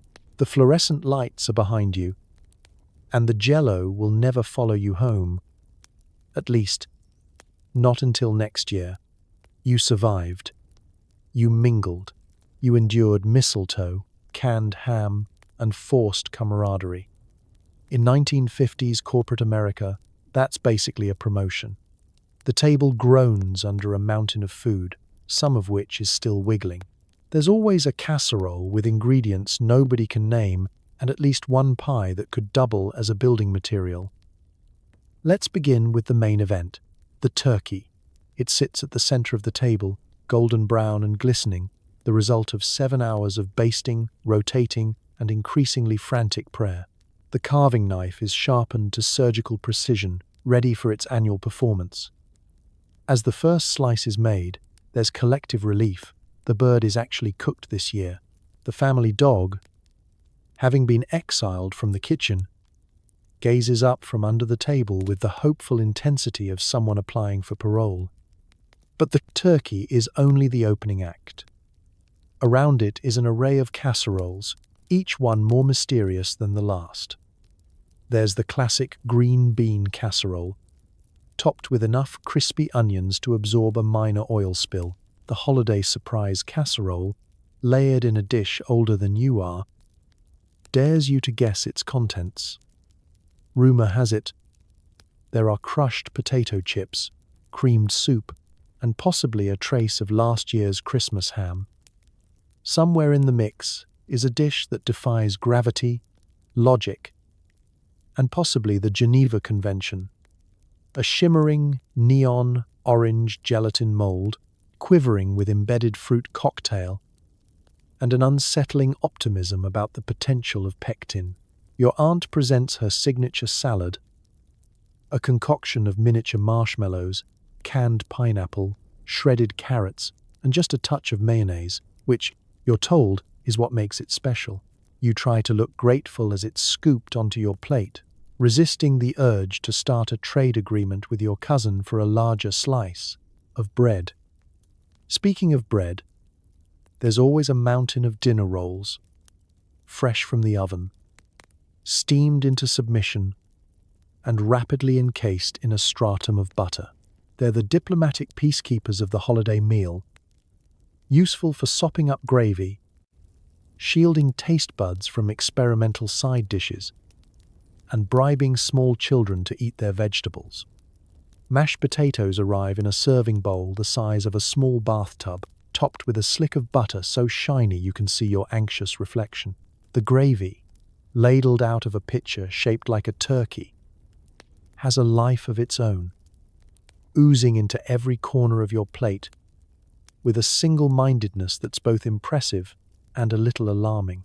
For vegetables, there are peas, always slightly overcooked, as tradition demands, and perhaps a carrot soufflé, daring you to discover just how many eggs it takes to make a root vegetable bounce.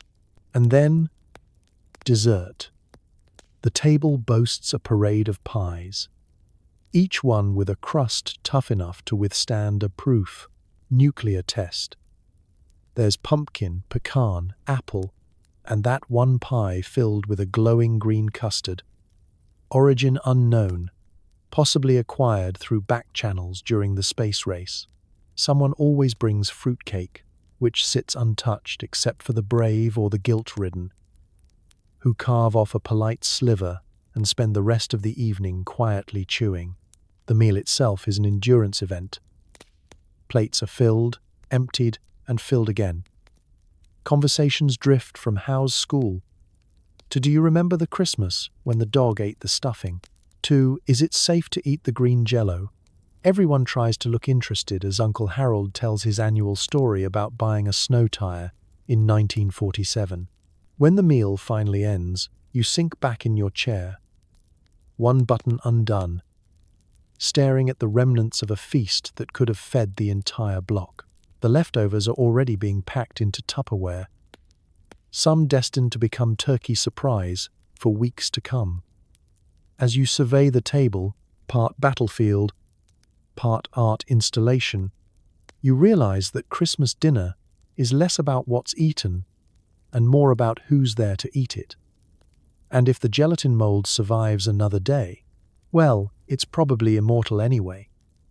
Your holiday soundtrack is dominated by crooners, novelty songs about donkeys, and a lingering fear that your neighbor will start caroling in the nude again.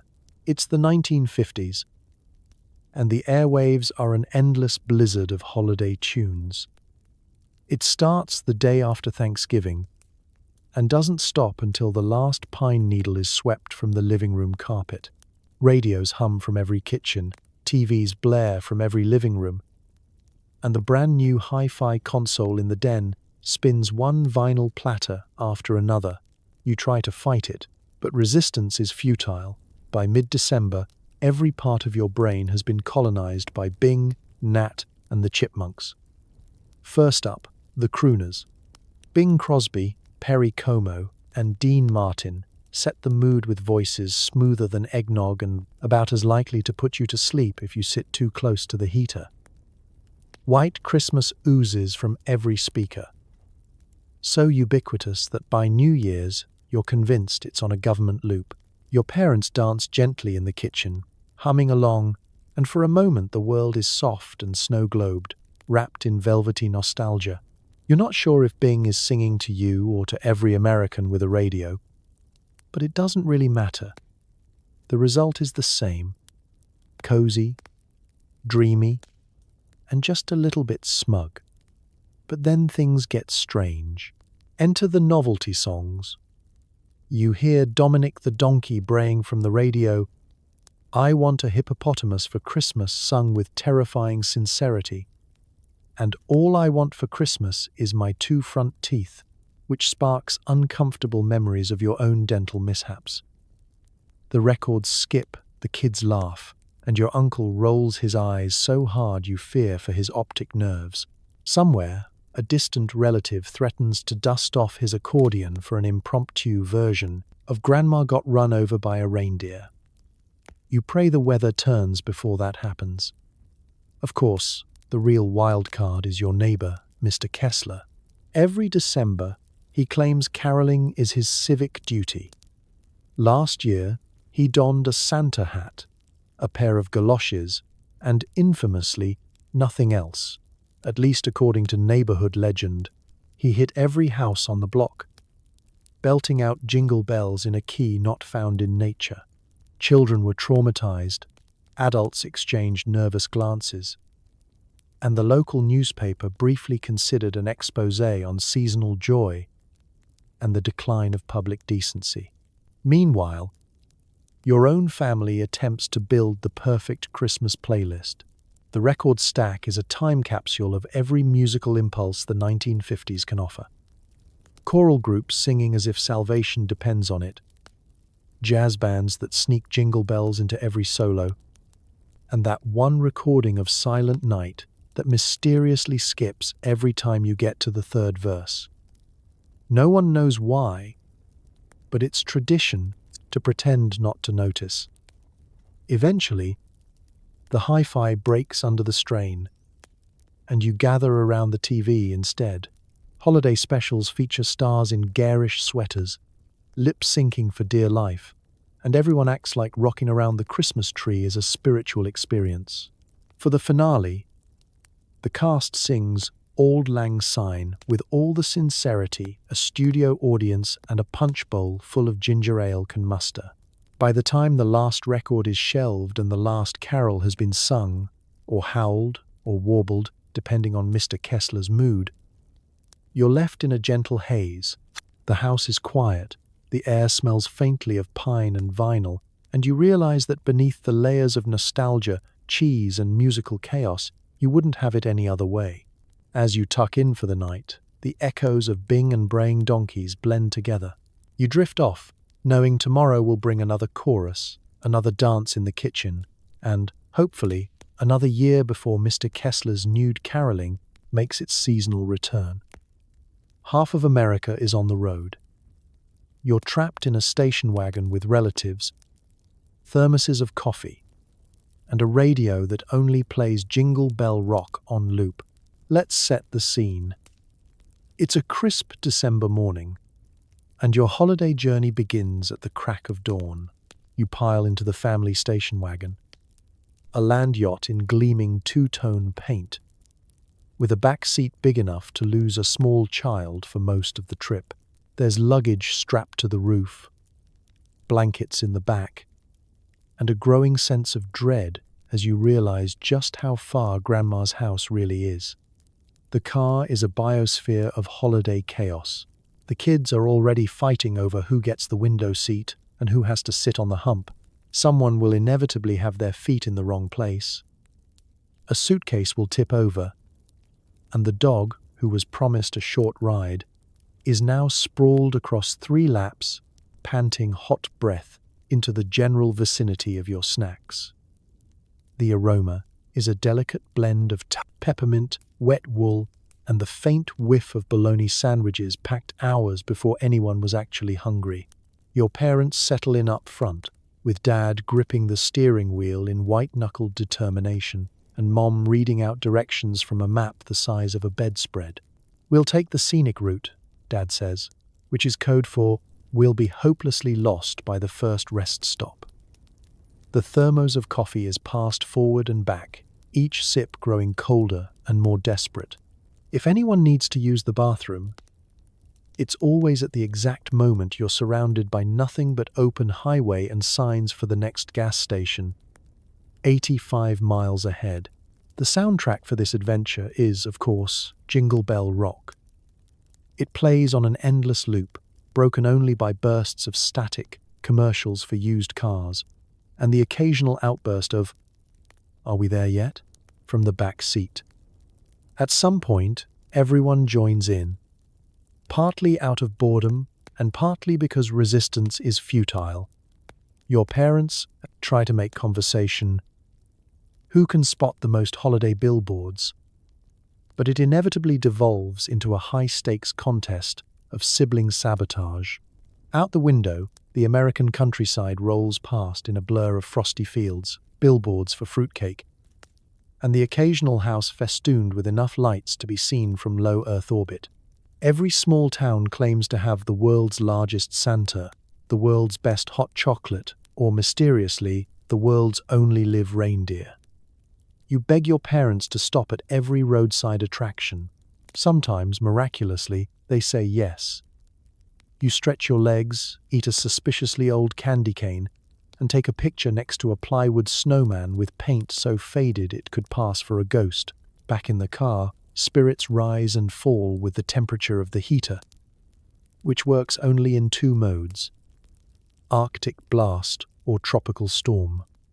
Grandma's house draws closer. The last hour is an odyssey of snack crumbs, spilled cocoa, and half-hearted attempts at car games. The closer you get, the more everyone starts to rehearse their best behavior faces, at least until the inevitable bickering over who gets the first slice of pie. At last, you turn down the snowy street, the porch light glowing like a beacon of civilization. The station wagon sighs to a stop. Everyone stumbles out, blinking in the cold and clutching gifts, as if you've just crossed the Yukon. Grandma greets you at the door, arms wide and oven mitts on, as if she's been waiting since last Christmas. Inside, the chaos continues. More relatives, more food, more noise. But for one brief, peaceful moment, you're together, safe and warm, and even Jingle Bell Rock sounds like the perfect welcome home. Suddenly, giving is a national sport. Americans discover the joy of abundance, and also the terror of running out of Scotch tape at midnight on Christmas Eve. It's the 1950s, and prosperity is the new normal. Factories hum, store shelves overflow, and the American dream is delivered right to your door by the friendly neighborhood mailman, who, let's be honest, is just trying to survive one more season of Sears catalogs and fruitcake deliveries. Families who weathered the storms of the Depression and World War II now find themselves in a world overflowing with stuff. Gadgets, gizmos, toys, and appliances fill every corner, each promising to make your life easier, happier, and at least 30% shinier. Gift giving isn't just a family affair, it's a competitive sport. You're expected to buy presents for everyone: family, friends, teachers, mail carriers, and that one neighbor who once watered your begonias.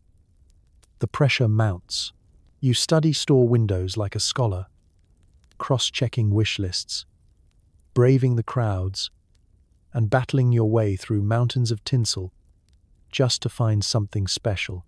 Suddenly, every interaction feels like an opportunity for strategic generosity. You hand out Christmas cards like a gambler at a poker table, not knowing which gesture might win you that elusive title of most thoughtful. Charity, too, gets the mid-century upgrade. Collection cans rattle at every storefront, and local radio hosts urge listeners to donate coats, canned goods, and spare change for causes near and far. You toss your loose nickels into the Salvation Army kettle, smiling at the bell ringer, and immediately feel lighter and holier, at least until you remember you still haven't bought a present for your third cousin's dog. At home, the mood is festive and slightly frantic. Wrapping paper flies. There are bows on the cat, Scotch tape in the carpet, and at least 3 pairs of scissors that disappear every 5 minutes. If you're lucky, you remembered to buy extra tape. If not, you'll find yourself at the drugstore at 11:59 p.m. on Christmas Eve, begging the clerk for a single roll, as if your entire holiday spirit depends on it. Which, of course, it does. With prosperity comes abundance, and with abundance comes the urge to share. You send cookies to the school, fruit baskets to the office, and Christmas cards to everyone in your address book. Children's wish lists grow longer by the hour, fueled by glossy catalog pages and television commercials featuring wide-eyed kids clutching toys that look engineered by NASA. You worry, briefly, about whether the true meaning of Christmas is being lost. But then you remember how good it feels to see a child's face light up. Even if it's just for a new pair of socks, there's a rhythm to the generosity, a dance of giving and receiving. Distant relatives send boxes filled with hand-knitted scarves, mystery jams, and the occasional item you can't quite identify but feel obligated to display somewhere in the living room. Office parties become exchanges of mugs, calendars, and novelty pens, each gift a testament to the sacred 1950s art of thoughtful but not too personal. Even the TV gets in on the action, with holiday specials and commercials that remind you, over and over, that happiness is found in giving, and also in toasting with the right brand of instant cocoa.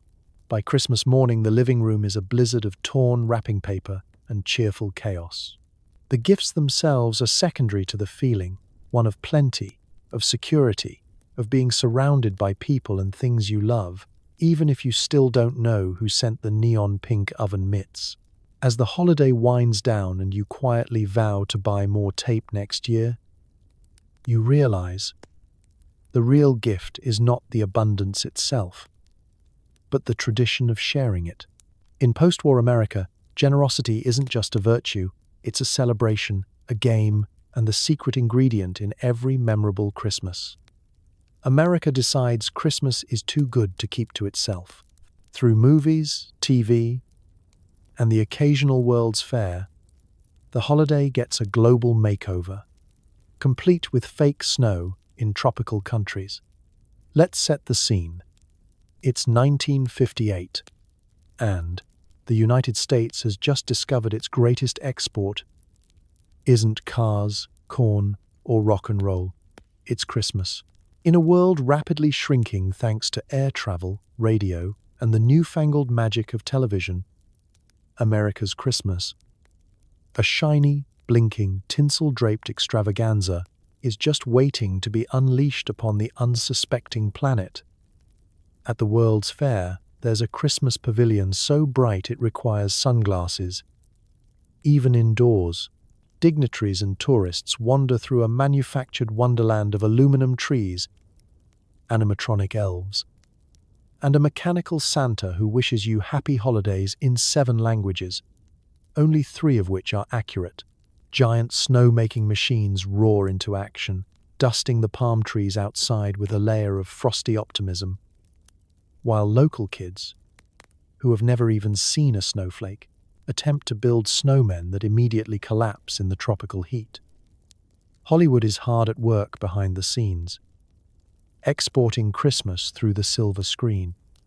Movies depict families with glowing windows, generous heaps of presents, and emotional reunions set to orchestral swells. The rest of the world watches, spellbound and slightly confused. In France, children start requesting stocking stuffers. In Australia, someone writes a song called White Christmas Down Under, which mostly involves crocodiles in Santa hats and plastic icicles melting by noon. Television takes up the torch, broadcasting American holiday specials across continents. Suddenly, German families are gathering around the TV to watch Rudolph's shiny nose save the day. In Japan, department stores compete to build the biggest, most elaborate window displays. Santa is reimagined with a katana, and Frosty the Snowman becomes a surprising J-pop sensation. In Brazil, the Christmas pageant now features a dancing Santa in shorts and sunglasses, tossing tinsel like confetti at Carnival. Even the marketing machine gets to work. Coca-Cola runs ads from Helsinki to Hong Kong, reminding the world that Santa's preferred beverage is not milk, but a nice cold soda. American companies export their finest plastic trees, battery-powered nativity scenes, and 6-foot inflatable reindeer to every market that will have them. Somewhere in Rome, a Vatican cardinal sighs as he passes a department store Santa telling children to be good for goodness sake, in English, with a Brooklyn accent. Not every tradition translates smoothly. Fruitcake inspires international confusion. Eggnog is approached with caution and, in some countries, outright suspicion. But the spirit is infectious. By the 1960s, it's hard to find a place untouched by America's Christmas. If not the snow, then at least the commercials, the music, and the idea that the holidays are best experienced with as much blinking, buzzing, and wrapping paper as possible. For many, the globalized Christmas is a chance to add new traditions to the old. English Christmas crackers now share table space with cranberry sauce. In India, paper lanterns glow beside artificial mistletoe. Somewhere in Egypt, a family attempts a Christmas roast while the neighbors wonder if the aluminum tree in the window can pick up Radio Luxembourg. Of course, there are skeptics. Some say it's just American commercialism dressed up in tinsel and carols. But even they can't help smiling when the lights go on, the carolers start up, and the smell of something sweet and possibly overprocessed wafts from the kitchen. So as night falls in cities from Paris to Peru, and artificial snow drifts through shopping malls while Bing Crosby croons from hidden speakers, you realize Christmas isn't just an American holiday anymore. It's the world's greatest, and maybe weirdest, shared celebration, a little bit local, a little bit exported, and a whole lot of sparkling, glowing, tinsel-wrapped joy. You wake up to a living room that looks like a wrapping paper explosion. There's a suspicious electrical smell, and you realize you may have plugged too many things into one outlet. Let's set the scene. It's still dark, but you're awake, jolted out of bed by the shrieks of siblings or your own childhood muscle memory. You sprint down the hall in your pajamas, feet sticking to the carpet with every bit of tinsel you carried from the tree last night. The living room is a war zone of anticipation and poorly concealed gifts.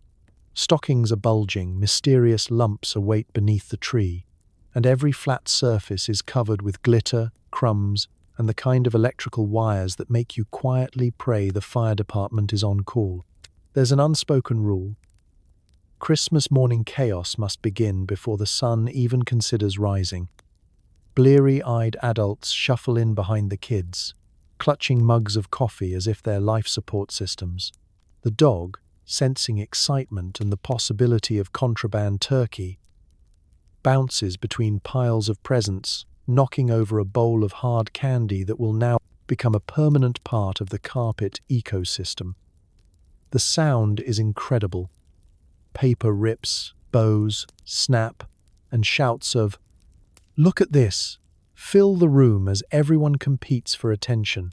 The wrapping paper multiplies exponentially, covering every inch of the floor, and making even the family dog difficult to locate. For every carefully wrapped gift, there are 3 that look like they were wrapped by someone wearing oven mitts and possibly blindfolded. The gifts themselves are a showcase of 1950s technological optimism and questionable safety standards. Toy trains zip around the tree, sparking with every revolution. Slot cars, robots, and dolls with mechanical voices spring to life, sometimes all at once. The smell of ozone isn't just poetic. It's a real byproduct of running 4 new electric toys off a single overloaded outlet, all under the watchful gaze of your aluminum Christmas tree. You're not alone in your electrical concerns. Dad is kneeling behind the TV, untangling a spider's web of cords while muttering about blowing a fuse. Someone's new science kit includes actual wires and bulbs, prompting Mom to start reciting the fire escape plan just in case. Meanwhile, the cat is methodically batting every new ornament under the couch where they will be found in July. Breakfast appears in the form of cinnamon rolls, oranges from the bottom of stockings, and the stray marshmallow that's been welded to the radiator since last night. You eat on the couch, surrounded by the detritus of unwrapped dreams and enough cardboard to build a small addition on the house. The phone rings. It's Grandma, calling to check if you like the socks she sent. She'll know if you're lying. The conversation is interrupted by the shrill whine of a toy siren and the thump of someone testing the durability of a new fire truck on the wall. In the background, the radio switches to Jingle Bell Rock for the 47th time, and Dad reminds everyone not to step on the train track if they value their toes. As the morning settles into a sort of joyful exhaustion, you sit amidst the rubble. The presents are opened, the stockings are emptied, and the only thing left in the living room is a mountain of wrapping paper and a suspiciously warm power strip. There's a sense of satisfaction, accomplishment, and mild trepidation as you eye the outlets and wonder if you'll need to reset the circuit breaker before lunch. But for now, all is well. The tree glows, the coffee is still hot, and everyone is wrapped in the happy, humming afterglow of Christmas morning. You survived another year, and if the house is still standing, that's just a bonus. The tree is shedding needles, the lights are tangled. The only thing left in the fridge is half a fruitcake and a sense of regret. Congratulations, you've survived. January in 1950s, America is the morning after the world's longest party. The wrapping paper avalanche has been shoveled off the living room floor, but there are still mysterious glitter patches on the dog and a rogue ribbon stuck to the ceiling.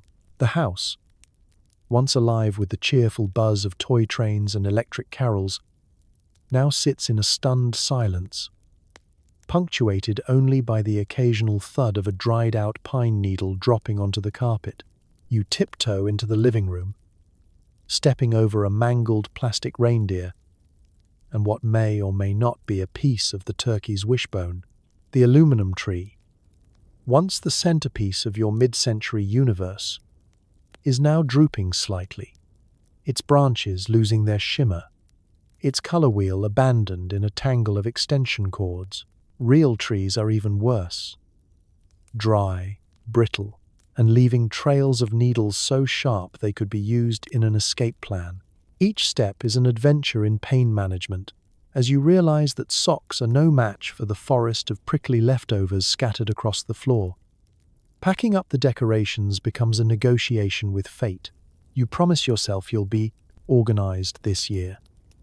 Every strand of lights will be carefully wound, every ornament boxed with the care of an archaeologist uncovering lost treasures. Instead, the lights collapse into a Gordian knot. The tinsel tangles into a metallic tumbleweed, and at least one glass ornament shatters in your hand, showering you with the glittery judgment of Christmases past. The nativity scene is missing a wise man again, and you're pretty sure the baby Jesus is riding in the Barbie Corvette with a plastic Santa. You sigh, sweep it all into a box labeled Misc, Christmas, good luck, and promise to sort it out next December. The fridge, once overflowing with casseroles and pies, is now a cold graveyard. The ham is gone.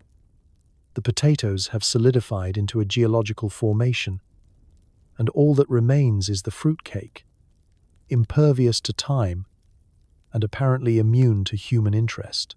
You poke it just to see if it's still edible. It is, but only in the technical sense. The kids, who lived on cookies and fudge for 2 weeks, eye celery with suspicion and demand to know when dessert is coming back.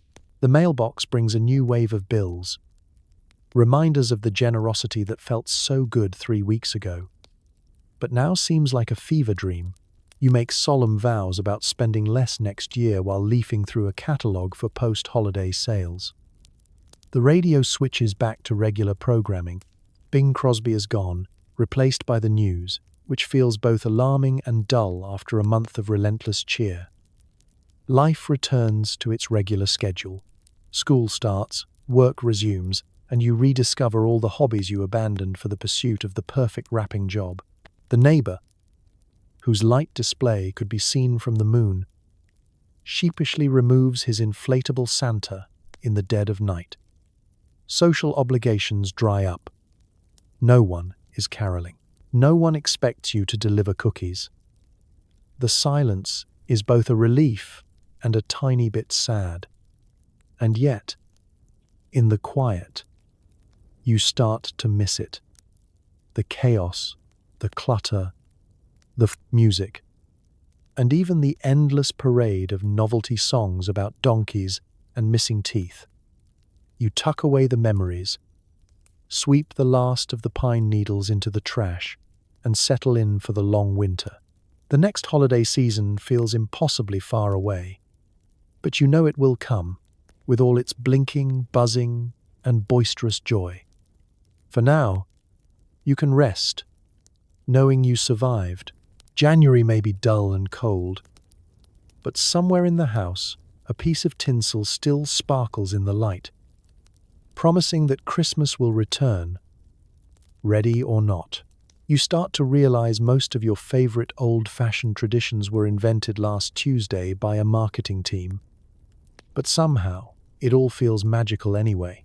Let's set the scene. It's the week after Christmas in 1950s America, and you're already missing the chaos. You flip on the television, and there it is. A black and white rerun of a holiday classic, filmed about 6 years ago, now spoken of with the reverence usually reserved for ancient family heirlooms. Somewhere, a marketing executive is toasting himself with eggnog, delighted that Americans everywhere now consider his brainstorm to be timeless. The truth is, most of what you remember as tradition was manufactured in a boardroom. The Christmas tree in the living room, Victorian import, but the aluminum version with a color wheel is pure 1950s. The idea that every child needs to sit on Santa's lap at the department store, that's courtesy of a clever window dresser in Chicago, 1949.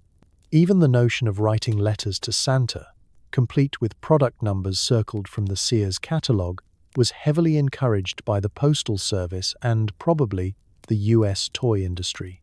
Then there are the movies. They feel like they've always been there, but they're barely old enough to remember their own lines. It's a Wonderful Life was only a few years old before it started its annual migration onto every TV screen, shaping the collective American soul. The stop-motion Rudolph is a new invention, but it's already achieved the status of folklore, cementing in your mind that reindeer not only fly, but also sing and suffer from workplace discrimination. You catch yourself getting sentimental about songs that didn't exist when your parents were kids.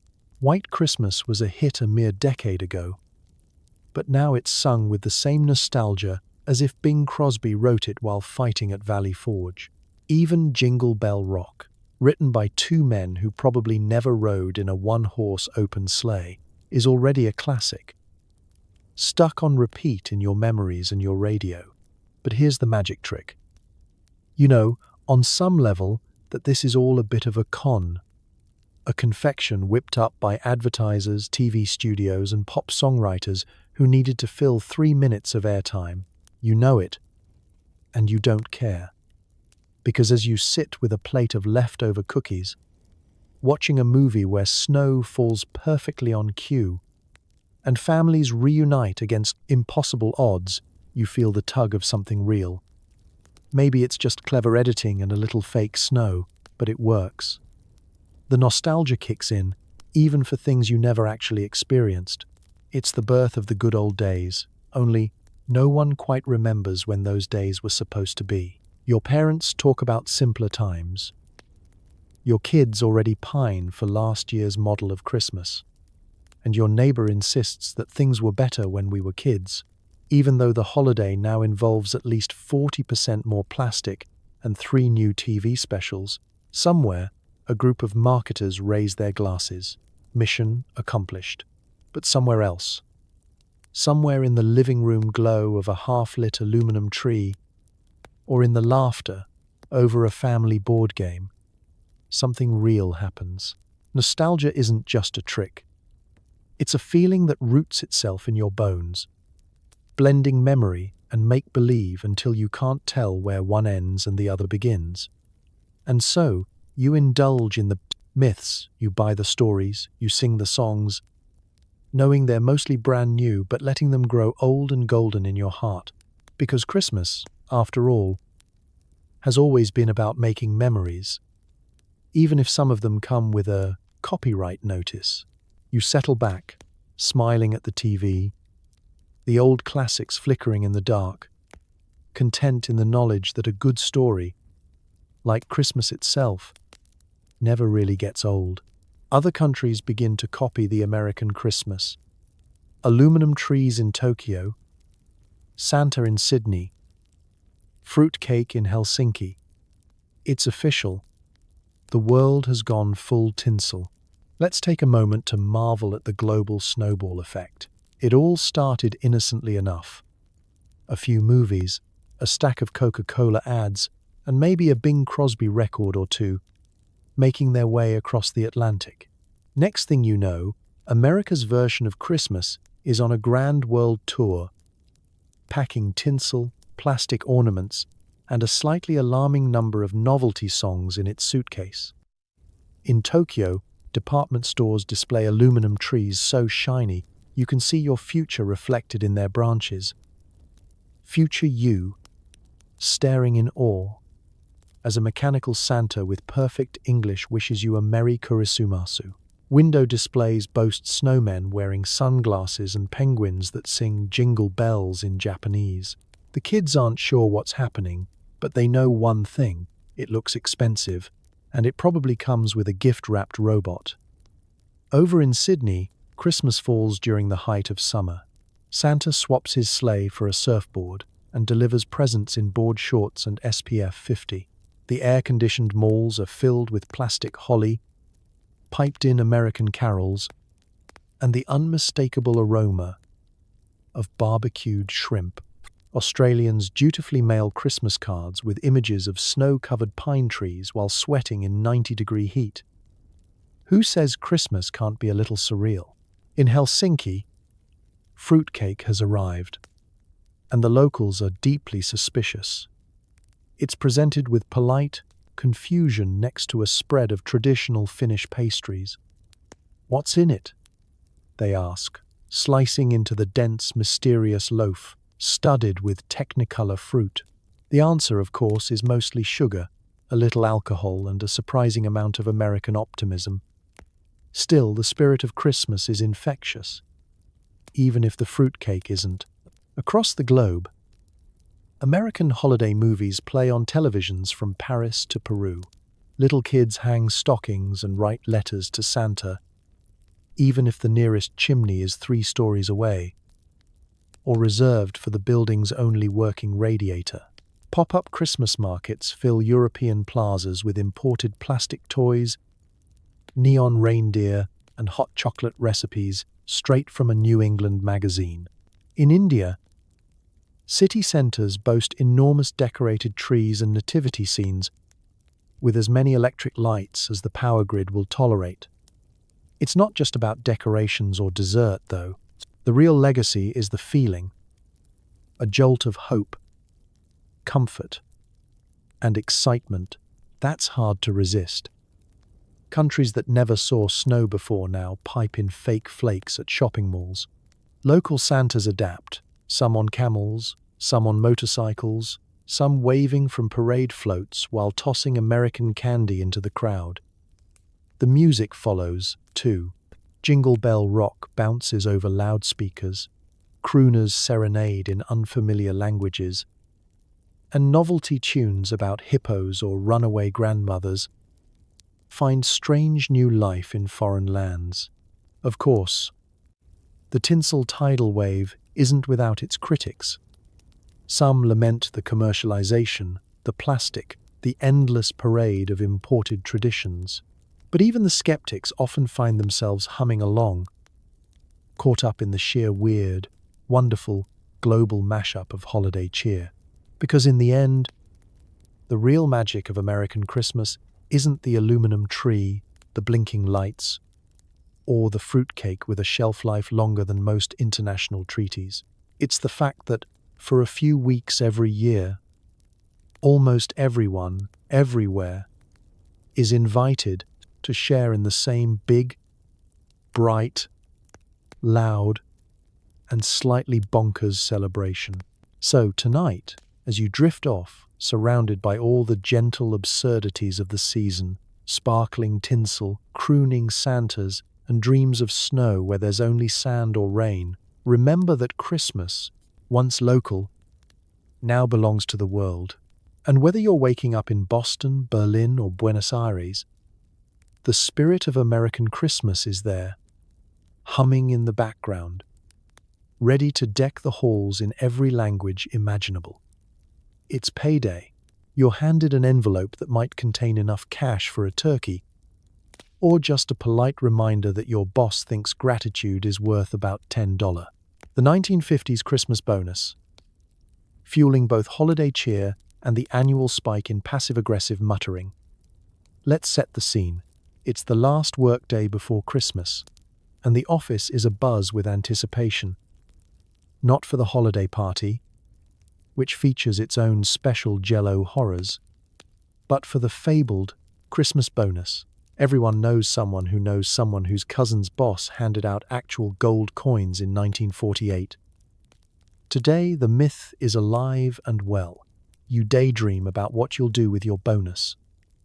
A turkey big enough to feed 12, a brand new toaster, or, dare to hope, a single month without worrying about the utility bill. The envelopes are distributed with solemn ceremony. The boss stands at the front, tie a little looser than usual, offering a speech about appreciation, teamwork, and going the extra mile. You clap politely, your mind racing ahead to the envelope in your hand. It feels light. Is that good? Is that bad? You pretend to care about the company's plans for next year, while quietly running your thumb along the seal, hoping to feel a check instead of a coupon for a free ham. Around you, the ritual unfolds. Some people try to sneak a look, pulling the flap open just enough to peek without being obvious. Others wait until they're safely at their desks, or better yet, in their cars, to find out whether Christmas will feature an extra pie or an extra trip to the discount bakery. There's an unspoken etiquette, no comparing out loud, but plenty of strategic, oh how generous and, well, it's the thought that counts, delivered with a smile tight enough to crack a candy cane. For the lucky few, it's a windfall, a crisp bill or two, enough to cover a nice dinner and a few stocking stuffers.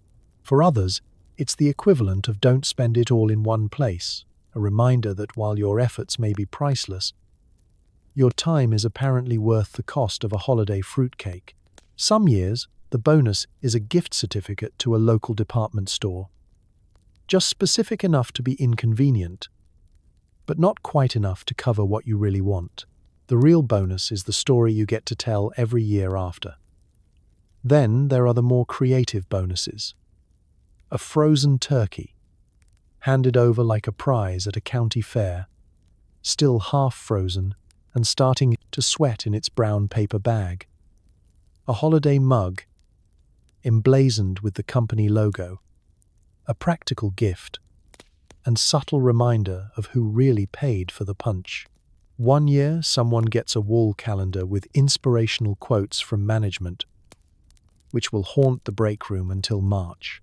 Regardless of the bounty, or lack thereof, the Christmas bonus becomes a conversation starter, a source of endless speculation, and the basis for that year's best office gossip. Did the sales team get more? Was that just a rumor about the boss's secretary getting a new coat? You listen, you commiserate, you add it to the growing list of holiday traditions that fall somewhere between hopeful and hilarious. You tuck the envelope in your coat, calculating what it will buy and what it won't. There's a pang of disappointment, sure, but also a little spark of gratitude, because a bonus, no matter how small, is still a story, a token, and a tiny flicker of goodwill. And maybe, just maybe, it'll cover the last roll of Scotch tape you forgot to buy for Christmas morning. As you leave work, you share a knowing look with your co-workers. You survived another year, another speech, another envelope. The Christmas bonus is never quite what you dreamed, but in true 1950s fashion, you turn it into laughter, resilience, and, if you're lucky, a turkey that fits in the oven this year. Nothing says love like being forced to stand perfectly still in matching wool sweaters blinking into the world's brightest flashbulb while your father threatens to turn this Christmas around. Your reward, a holiday card that will haunt future generations. It's Family Photo Day, the unsung gauntlet of the holiday season. The day begins with a declaration from your mother. We're doing the photo right after breakfast, so no one gets dirty. This, of course, is a lie. By the time you've finished the morning's first cup of cocoa, at least one child is wearing jam. The baby has decorated himself with tinsel, and Dad is already muttering about needing just one good shot for the card. The sweaters are itchy, hand-me-downs from Christmases past or department store finds that appear to have been knitted from steel wool and unresolved family tension. There's always a debate. Stripes or reindeer, Santa or snowflakes, classic red or the neon green that makes everyone look vaguely seasick. Ultimately, Mom wins, and everyone emerges in matching ensembles that turn the family into a living, breathing candy cane. You line up in front of the tree, strategically positioned to hide the bare patch where the cat toppled the ornaments last night. The photographer, sometimes a neighbor, sometimes a relative, often a tripod and a timer, positions everyone in a tableau that would make Norman Rockwell weep. "Smile," says Mom, in a tone that suggests smiling is not optional. "Stand up straight," Dad barks, the subtext clear. The fate of Christmas depends on your posture. You stare into the lens, blinded by the prehistoric flashbulb, which goes off with the subtlety of a small thermonuclear device. There's a chorus of blinking, sneezing, and, if you're lucky, only minor tears. The baby is inevitably caught mid-scream or mid-sneeze, immortalized forever as the ghost of Christmas chaos. The dog chooses this moment to yawn, scratch, or demonstrate his disapproval by turning away from the camera entirely. It takes roughly 24 attempts to get a shot where everyone is at least looking in the same direction. Mom's smile is increasingly brittle. Dad's patience is measured in nanoseconds. Siblings elbow each other just out of frame, and someone always tries to sneak in a bunny ears gesture, later immortalized in the family archive. After every shot, there's an emergency sweater adjustment, a debate about whether Uncle Bob should stand in the back, and a brief detour to rescue Grandma from the too-soft armchair, where she's sunk halfway to the floor. When the photos are finally developed, the result is a masterpiece of barely contained chaos. Half the family grinning, one or two caught mid-sob, and at least one child glaring in protest. But somehow, the image is transformed. Through the lens of nostalgia and a generous helping of holiday delusion, it becomes the official story of your family's Christmas. Mom uses it for cards, proudly mailing a copy to everyone she's ever met. You grow up seeing it year after year on the mantel.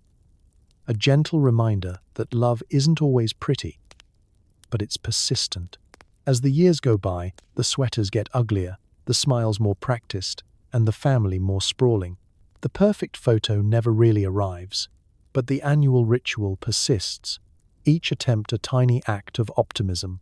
Decades later, you'll look back and realize that these imperfect moments, the blinking, the fidgeting, the threat of turning this Christmas around, are the true heart of the holiday. Because in the end, it's not about the flawless card or the coordinated outfits. It's about coming together, enduring the discomfort, and smiling into the chaos, knowing that, for better or worse, this is the memory that will last. Every December, the office, the school, and your mailman all want you to donate canned peas, your loose change, or at least a good excuse. In the 1950s, giving is mandatory, and nothing says holiday spirit like a public tally board and a neighbor judging your can of generic beans. It starts innocently enough.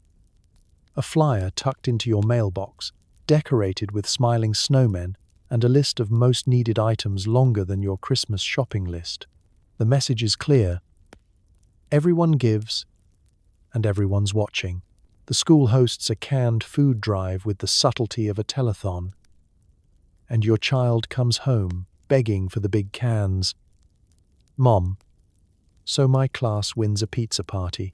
Suddenly, you're scanning the pantry, weighing the ethics of donating the lima beans no one wants versus the brand name peaches you secretly covet.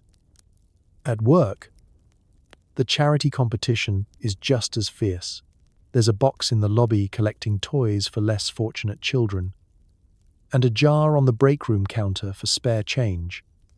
Labeled in red marker, every penny counts. You consider sneaking in a few nickels late at night, hoping to bump up your department's total without making eye contact with the head of accounting, who guards the donation jar like it's the launch codes. Meanwhile, the boss strolls by, quietly noting who gives what. The company newsletter later publishes a list of top donors, and you realize your $2 in dimes is now public record. Your mailman is in on it too.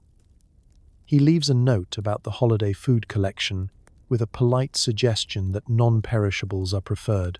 For days, you obsess over the optics of your donation. Will the postal worker think less of you if you donate only off-brand peas?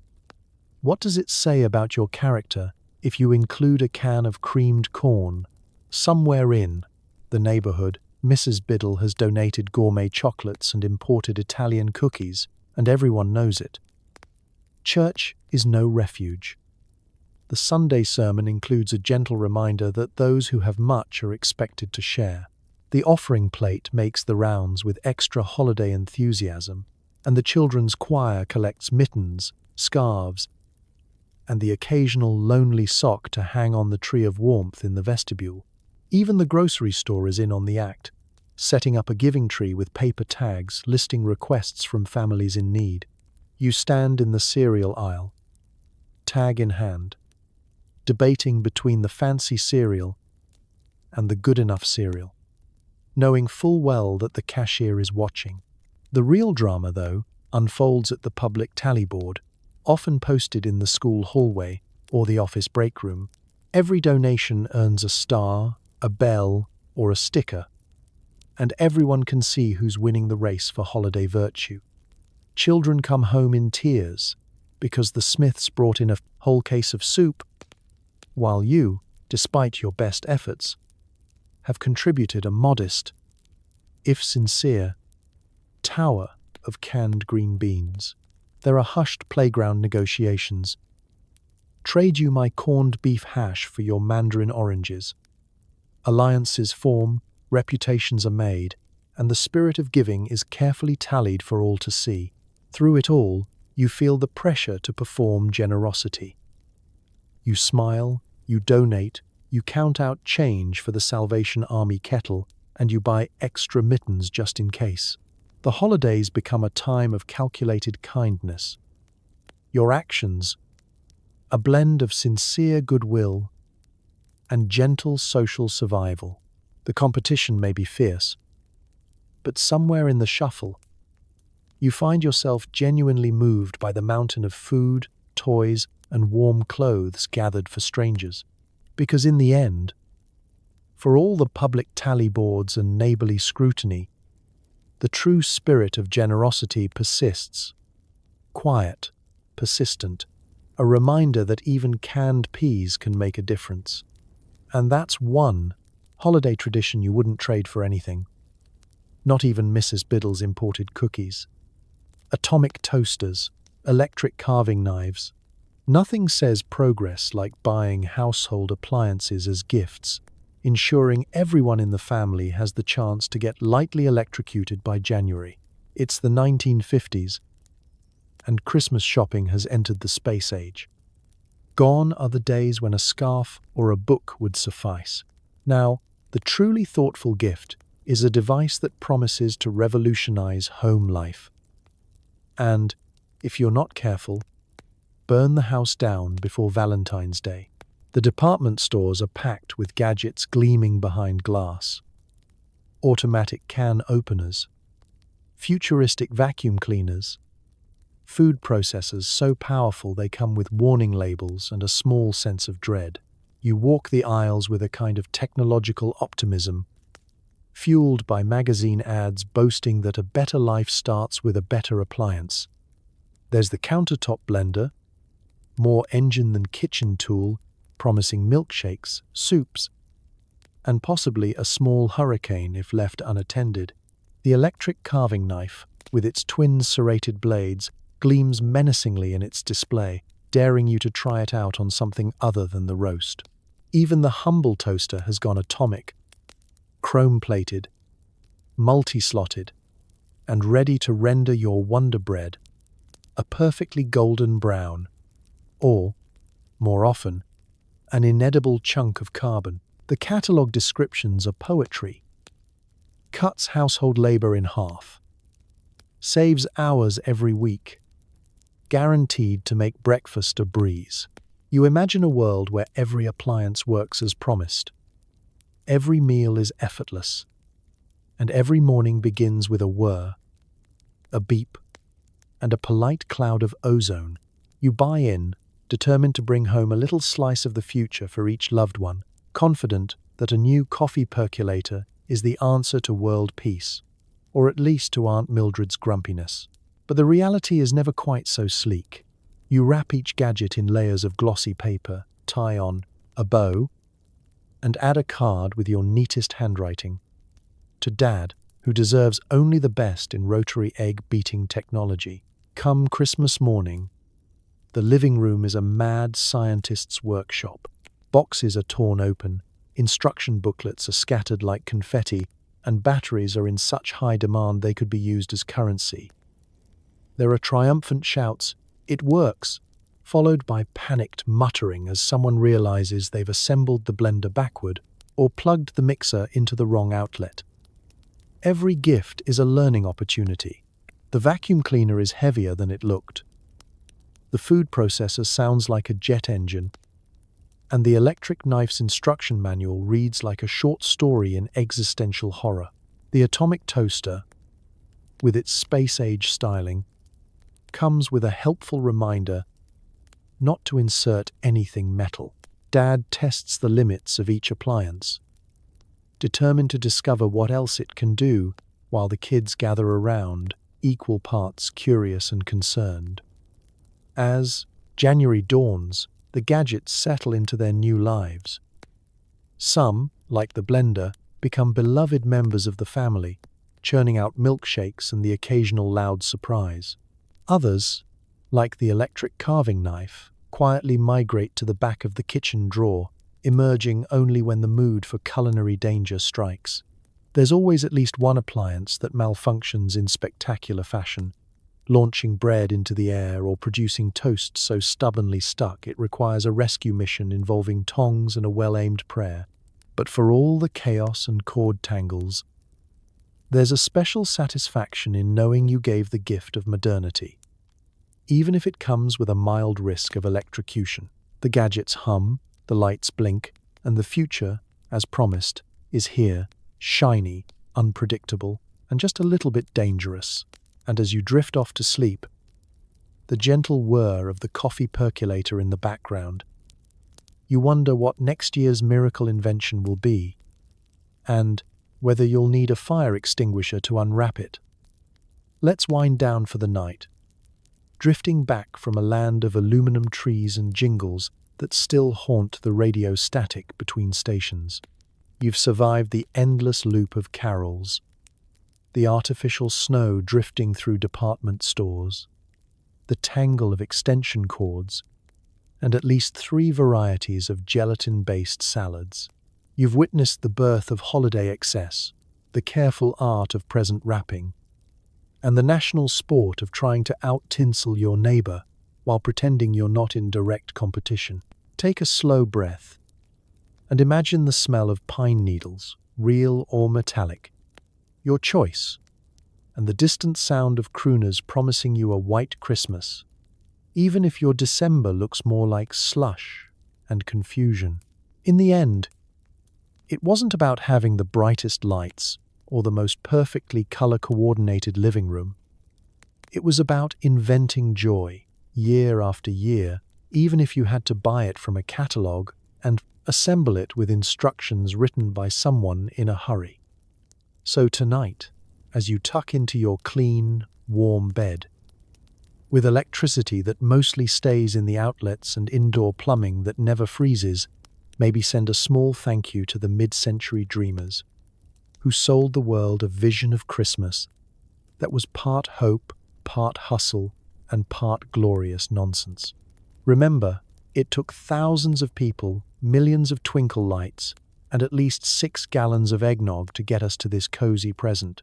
Because history is weird, hilarious, and often ridiculous, but it's also a reminder that people, no matter the decade, find ways to make winter bright. And as you close your eyes, know that somewhere in the background, Bing Crosby is still singing. The last string of lights is finally unplugged, and the spirit of 1950s Christmas is snoozing in a sea of crumpled wrapping paper. Rest easy, knowing you don't have to clean up the tinsel until tomorrow. Good night.